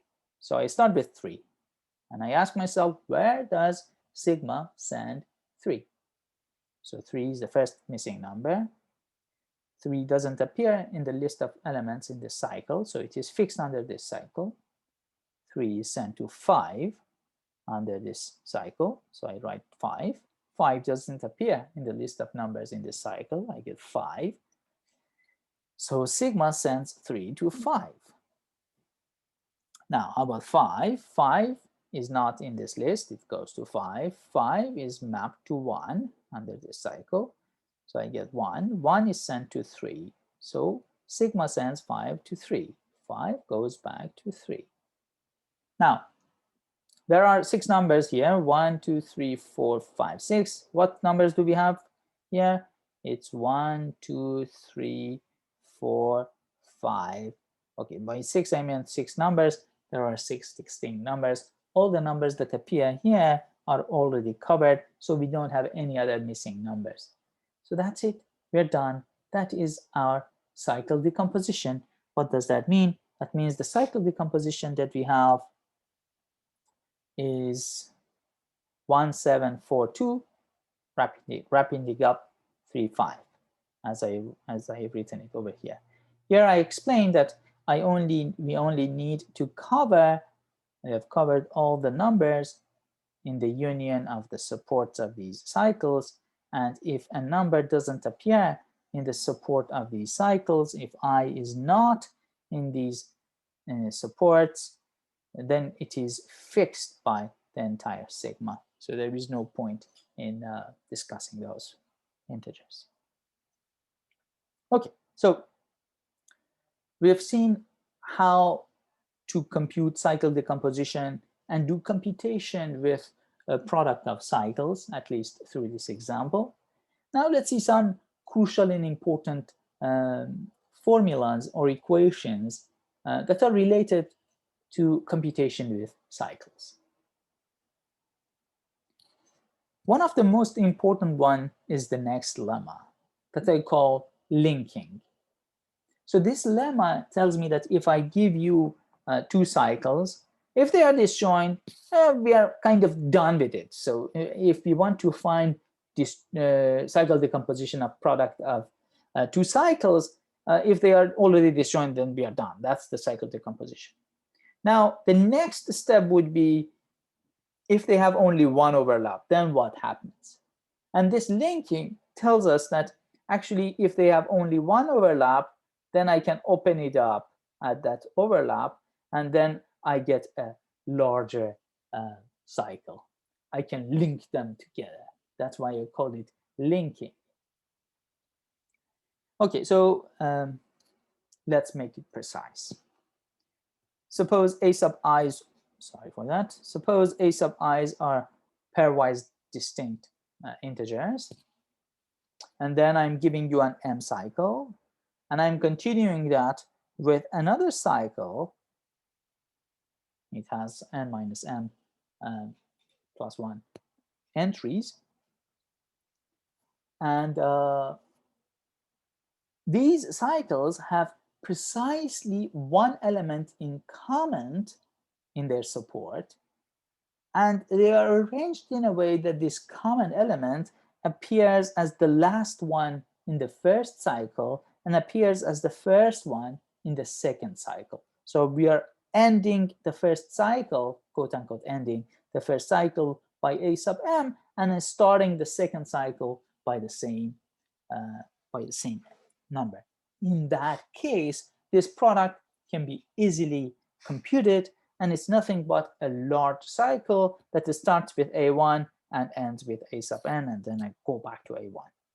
So product of these two cycles that have only one common element in their support is going to be a larger cycle. But pay attention and be careful that in order for this equation to work, we have to make sure that we end with the same thing that we start the next one. Okay, so let's see why this is true, and then after we are done with this lemma, we see some examples on how we can use this linking equation in order to simplify some of our computation.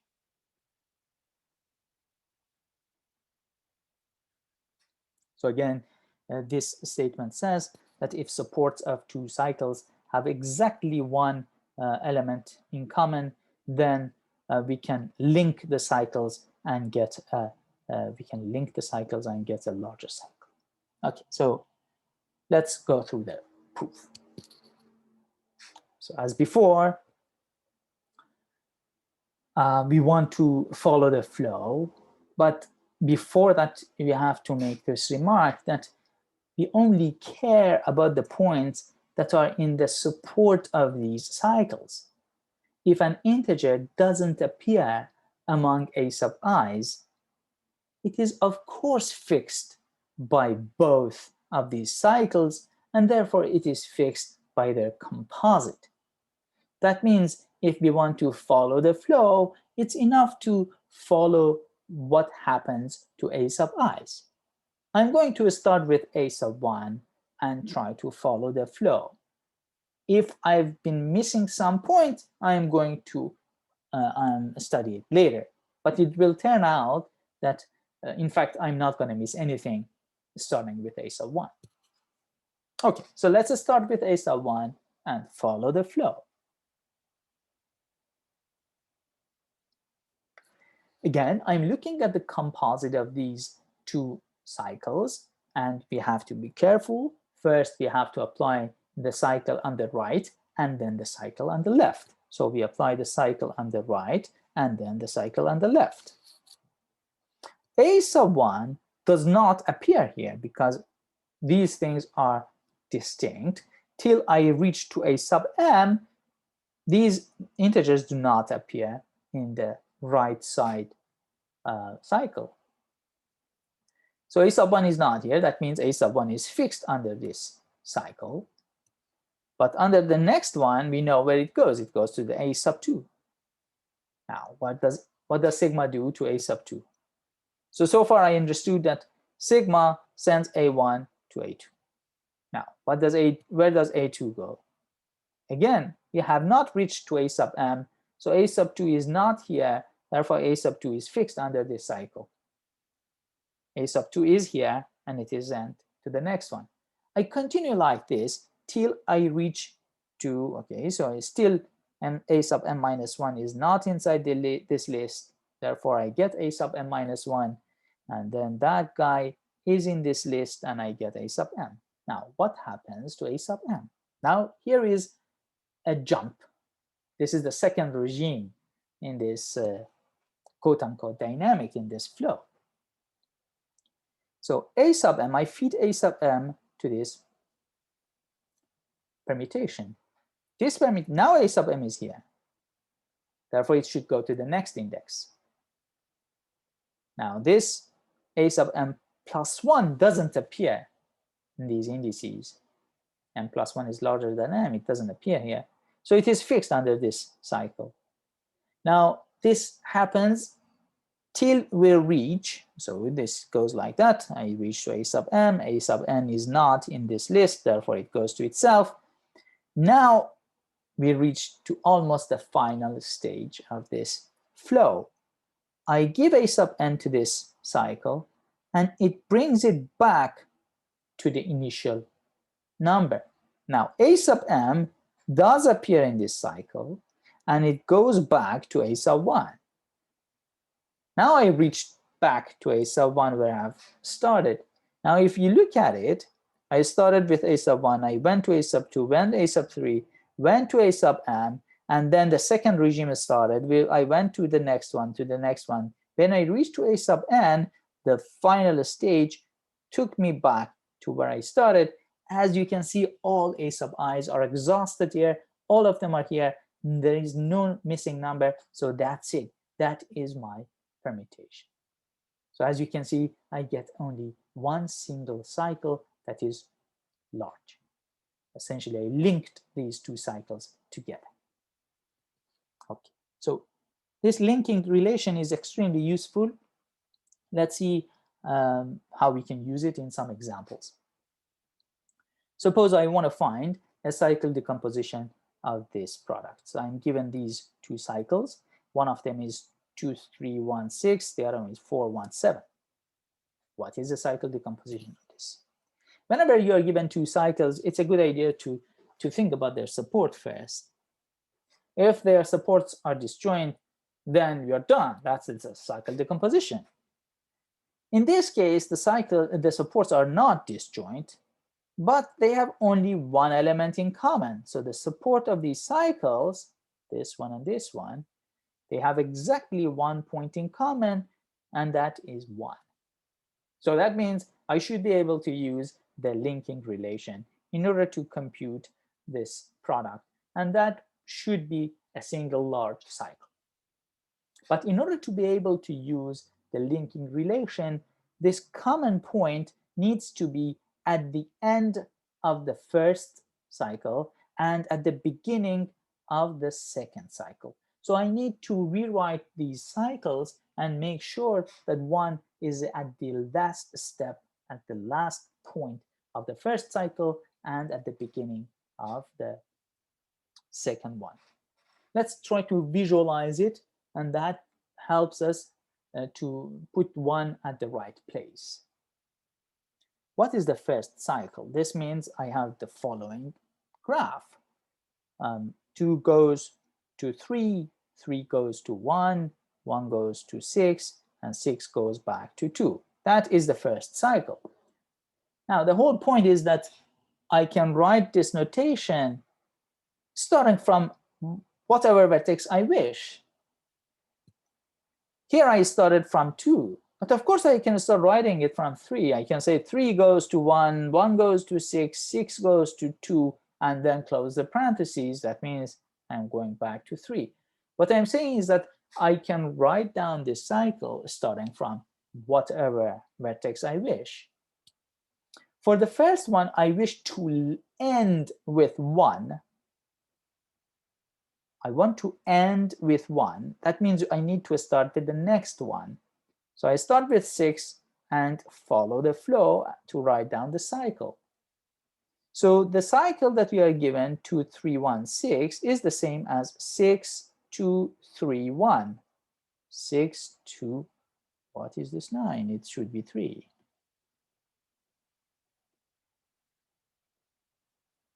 6, 2, 3, 1. Now, similarly, the next one that we have is what? We start from, this time we want to start with 1. The permutation that we have, 4 is sent to 1, 1 is sent to 7, and 7 is sent to 4. But this time I want to start with 1. So I start with 1, 1, 7, 4. 1, 7, 4. So this permutation is the same as this one. Again, I'm not writing 3 tuples of numbers. These are cycles. These are permutations. These are equations in S sub 7, F sub 7, yeah. So here I made a notational mistake. This is 3, this is 3.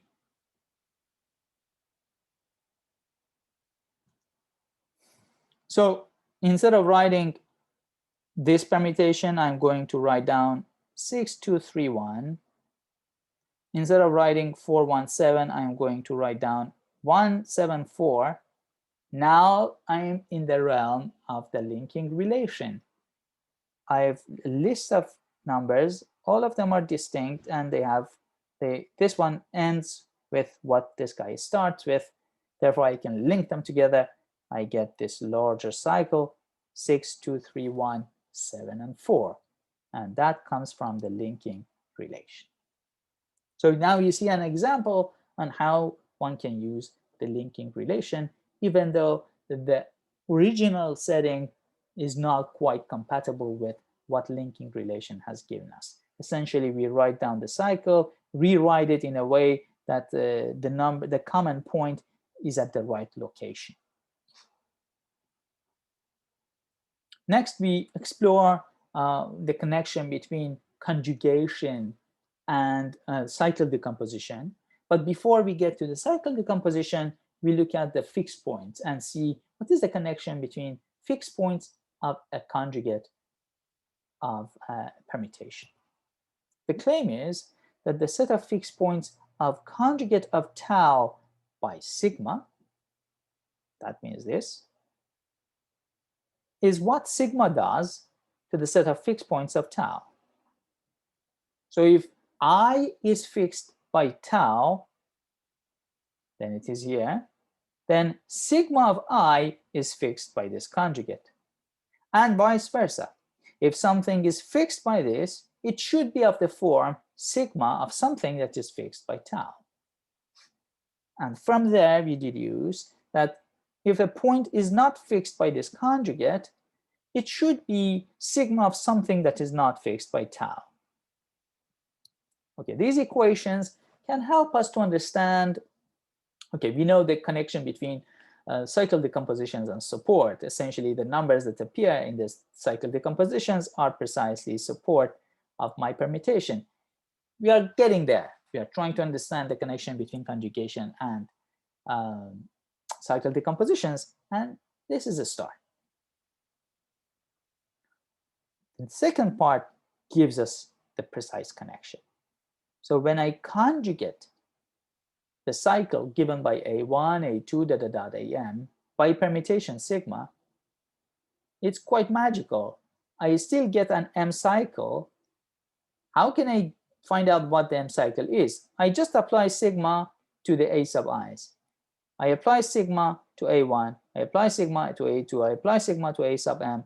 I create a new M cycle, and that's precisely this conjugation. This relation 2 is extremely important, and it can help us a lot in many computations, and it is also important from a theoretical point of view when one wants to understand the number of conjugacy classes.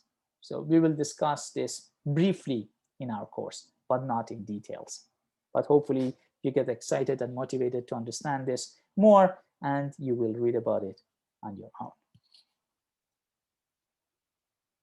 Okay, so let's start with the first part. The set of fixed points of a conjugate of tau by sigma, is sigma applied to fixed points of tau. Let's see why. Let's start with a fixed point of conjugate. What does that mean? When we say I is fixed by sigma tau sigma inverse, that means when I apply this map to I, I'm not moving it. Okay, now what does that mean? I can apply both sides of this guy by sigma inverse. So when I apply sigma inverse, this guy disappears, and I get a sigma inverse over here. So that means tau of sigma inverse of I is sigma inverse of I. That's interesting. That means tau does not move this number. Starting with a fixed point of a conjugate of tau, we end up finding a fixed point of tau. It's not the same thing. It's not I. Sigma inverse of I is a fixed point of tau. That is what we are getting here. Okay, so let's capture it. Let's write it down.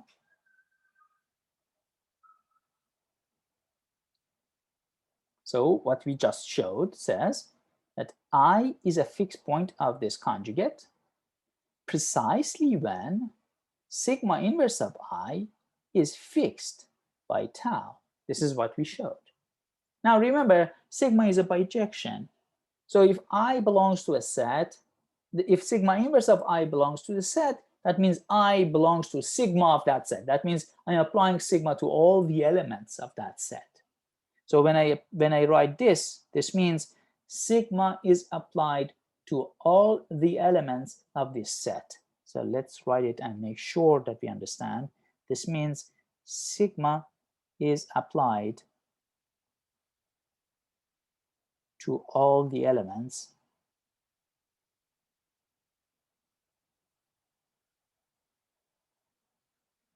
of this set. This notation means this.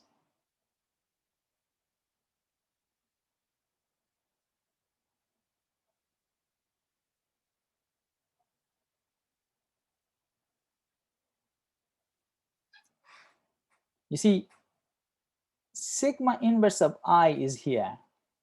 Therefore, I is sigma of something that is here. So I is sigma of something that is inside fixed of tau. And that's if and only if, because sigma is a bijection, it can go this way or that way. It's okay from both sides. So all of a sudden we end up getting that this set is the same as this one. And that's exactly what we wanted to show. So fixed points of conjugate of tau by sigma is what sigma does to the set of fixed points of tau. Now remember, support of a permutation is the complement of the set of fixed points of that permutation. Now we understood the set of fixed points. The set of fixed points is sigma of the fixed points of tau. I need to complement it. But remember, sigma is a bijection. So this is the entire sigma of 1 to n, and it's a bijection. That means this set is nothing but complement. We take the complement of the fixed points of tau and then apply it sigma. Again, let's go slower. I have this 1 to n, and then I have the fixed points of tau. I have 1 to n, and then this sigma sends this set to this set. This is what sigma does.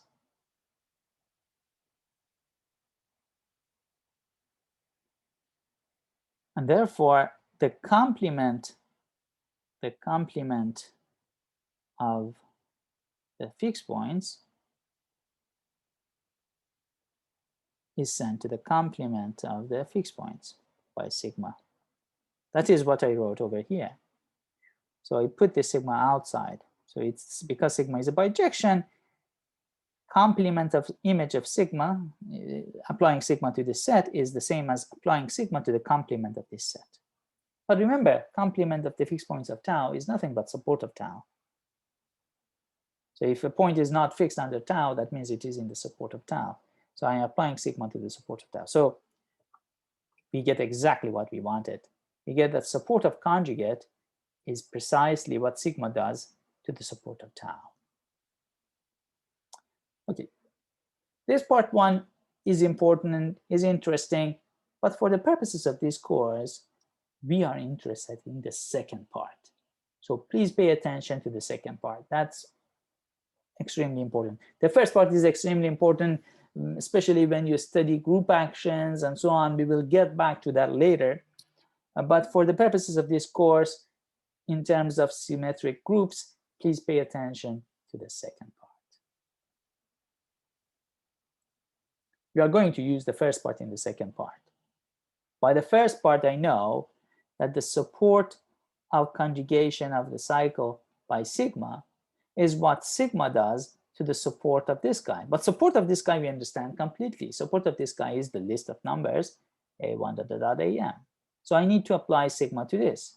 And that means sigma of a1, sigma of a2, sigma of a3, sigma of am, and that's support of this conjugation. Okay. Now, why is that useful? Because if I want to understand this permutation, I only need to know what it does to the point inside its support. If an integer is not in the support of this permutation, it is fixed by this permutation. So if I want to understand what this permutation does to a point, if it is not inside this list, it is fixed. If it is, now I'm going to go into the details and try to understand what I'm going to get. Okay, so this equation tells me that I need to only pay attention to what I'm going to get when I apply this permutation to sigma of a sub j's. But notice that this is the same as the support of this cycle, which we want to show is precisely this one, which is good.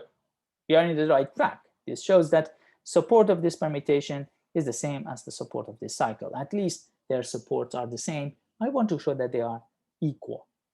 And therefore, if the point is not inside the support, both of them fix, we are fine. I'm going to focus on the support and show that they are equal on the support, which means I need to only check if they send sigma of a sub j to the same thing.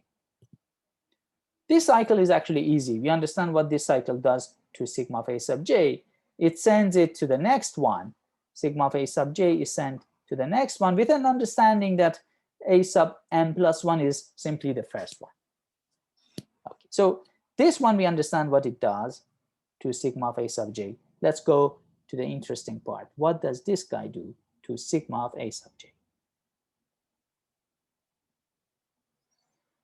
So I want to understand what this guy does to sigma of a sub j. We have already mentioned this several times, that we have to write down these permutations from right to left. So I write down sigma inverse, then the cycle, then sigma, and I ask myself what they do to the initial point.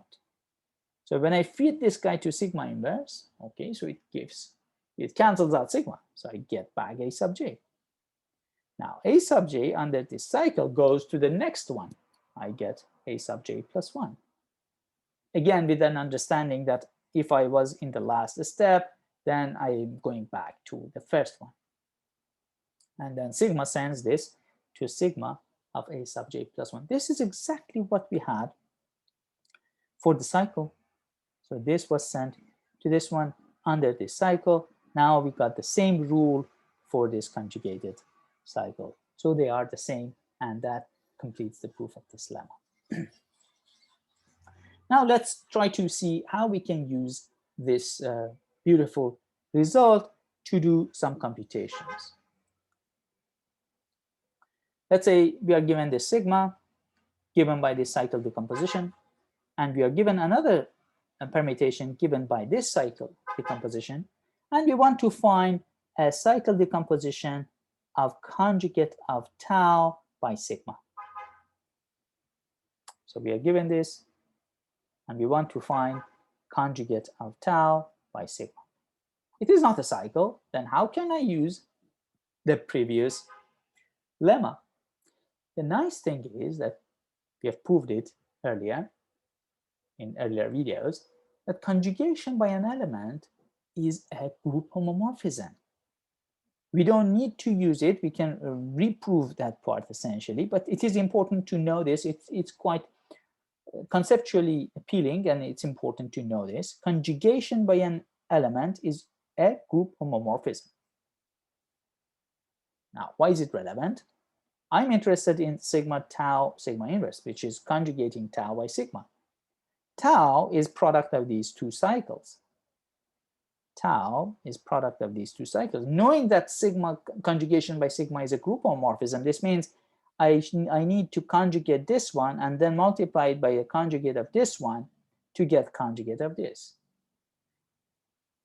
When I write it down, you see that it's rather easy, because what I'm saying is that this is the same as conjugate of the first cycle times conjugate of the next cycle. But as you can see, it's rather easy, because when I write it down, these guys cancel out. Of course, I get conjugate of the remaining thing. If you can imagine, if I drop this, I get conjugate of this times this, which is exactly tau. So it's not something hard, but knowing that the conjugation is a group homomorphism and having it in your long memory in a short period of time, you quickly remember this. Under pressure, under stress, you never forget this. So conjugation is a group homomorphism. Therefore, when I want to understand conjugate of product of cycles, it's enough to understand conjugate each one of the cycles and multiply them. Okay, so never forget this. Conjugation is a group homomorphism. In fact, it's a bijective group homomorphism. Okay, so I need to understand conjugate of 1, 5, 6 under sigma and conjugate of 2, 3, 4 under sigma. But now I'm in the realm of the previous lemma. We know that when I conjugate a cycle by a permutation, it's enough to apply the permutation to each one of the entries of the cycle. So here I end up getting a 3-cycle, sigma of 1, sigma of 5, sigma of 6. That would be the 3-cycle that's conjugate of this one under sigma. Sigma of 2, sigma of 3, sigma of 4.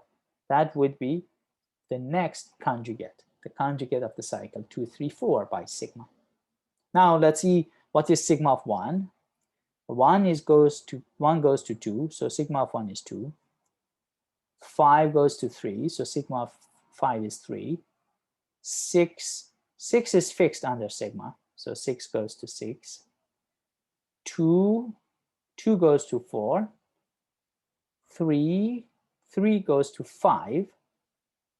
4 goes back. You see, 4 doesn't appear here, so 4 goes back to 1. So that's it. So now I have, and as you can see, these are disjoint cycles. So therefore, I'm getting a cycle decomposition of this conjugate. Okay, so let me finish by saying, so in a group, we have 2 operations. One of them is multiplication, the other one is taking inverse. We have discussed how we can compute cycle decomposition under multiplication. But let's see how we can do it, how we can compute inverse of permutation, assuming that we are given a cycle decomposition of the permutation. So can we quickly compute a cycle decomposition of sigma inverse if a cycle decomposition of sigma is given? So that is the question that we want to address, and that would be kind of the last topic of this long video. The only observation that I want to point out is, okay, we start with a single cycle, and we can quickly understand what its inverse is. I'm given the cycle 1, 2, 1, A1, A2, AM, that's an M cycle, and I want to find its inverse. We understand that if a number doesn't appear among these things, then it is fixed. So that one is not quite interesting. And in particular, we understand that sigma inverse also fixes those points if I doesn't appear among these. But if I does appear among those, that means if I take A sub j, then sigma gives me the next one, again with the understanding that a sub n plus 1 is the initial one. Now, sigma inverse, if I apply sigma inverse to both sides of this, I get that sigma inverse of a sub j plus 1 is the previous one. Again, with the understanding that a sub n plus 1 is a sub 1. Therefore, we start with a sub m.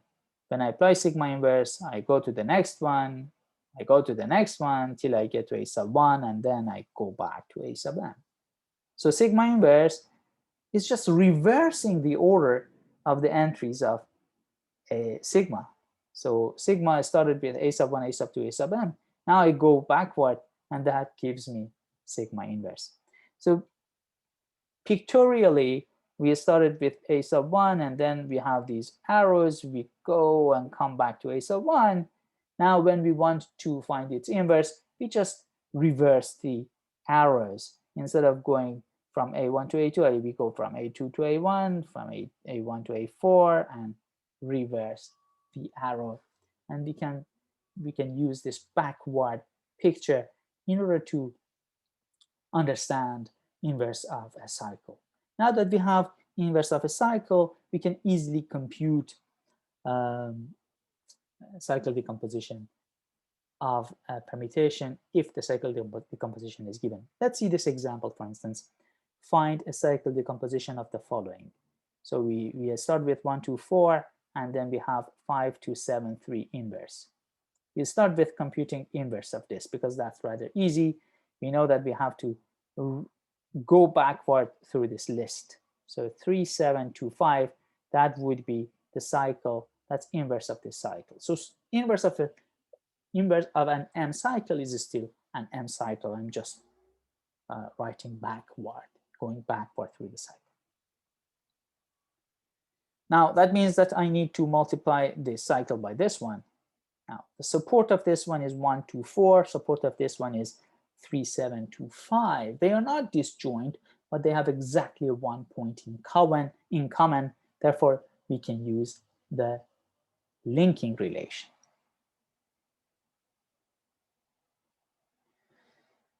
But in order to use the linking relation, I need to end with the common point and start with the common point.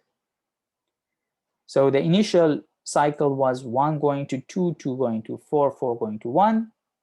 The other cycle was 3 going to 7, 7 going to 2, 2 goes to 5, and 5 goes back to 3. Now I want to make sure that in the first cycle, 2 appears at last. That means I need to start with 4. So 4 goes to 1, 1 to 2, 4, 1, 2. In the second cycle, I have to make sure that I start with 2. So I start with 2, 5, 3, 7. 2, 5, 3, 7. So these permutations are the same. They are giving me the same cycles. Now I can write down the product of the cycles that I was interested in is the same as I'm rewriting this cycle in this way to make sure that the common point is at the last spot, and writing this form to make sure that the common point is at the starting point. Now I can use the linking relation, drop the parentheses and an extra 2, and I get this large cycle, and that would be the answer. So this was the final example of this long video. Please review all the topics that we discussed here. In the next video, we are going to go more into the details of understanding permutations. We will introduce the concept of transpositions, where we are flipping only 2 elements. And then we introduce the concept of parity of permutations. You will see what they are. But let me quickly go through the topics that we discussed in this video. In this video, we discussed how we can do computations in symmetric group. So in symmetric group, we discussed that for a given permutation, we can use either bipartite graphs in order to understand a permutation. And using bipartite graph has this advantage that it's rather intuitive to do a computation and find out what the composite of elements are, but it's not that easy to understand what happens if I apply a single element again and again and again. So we can't understand the flow of these elements. So by replacing this bipartite graph by a directed graph, we resolve that issue. And we find out that there are these disjoint cycles that can describe the flow of applying sigma again and again. Using that directed graph, we got to the concept of cycle decomposition.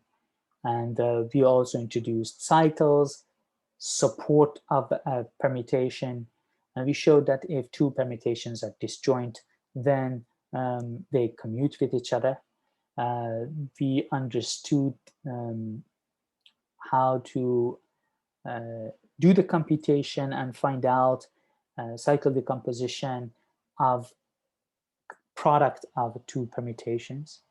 And we proved existence of cycle decompositions and uniqueness. We briefly discussed uniqueness. We discussed support and fixed points, and we introduced linking and showed how we can use linking relation. So this was the linking relation. We showed how we can use linking relation in order to do computations. And finally, we understood how we can compute a conjugate of a cycle, and so conjugate of a cycle by sigma, essentially applying sigma to all the numbers inside the cycle. And we saw how we can combine this with the fact that conjugation is a group homomorphism to understand conjugates of an arbitrary permutation. I hope that you enjoyed this video and go over these lecture notes that are posted in the webpage.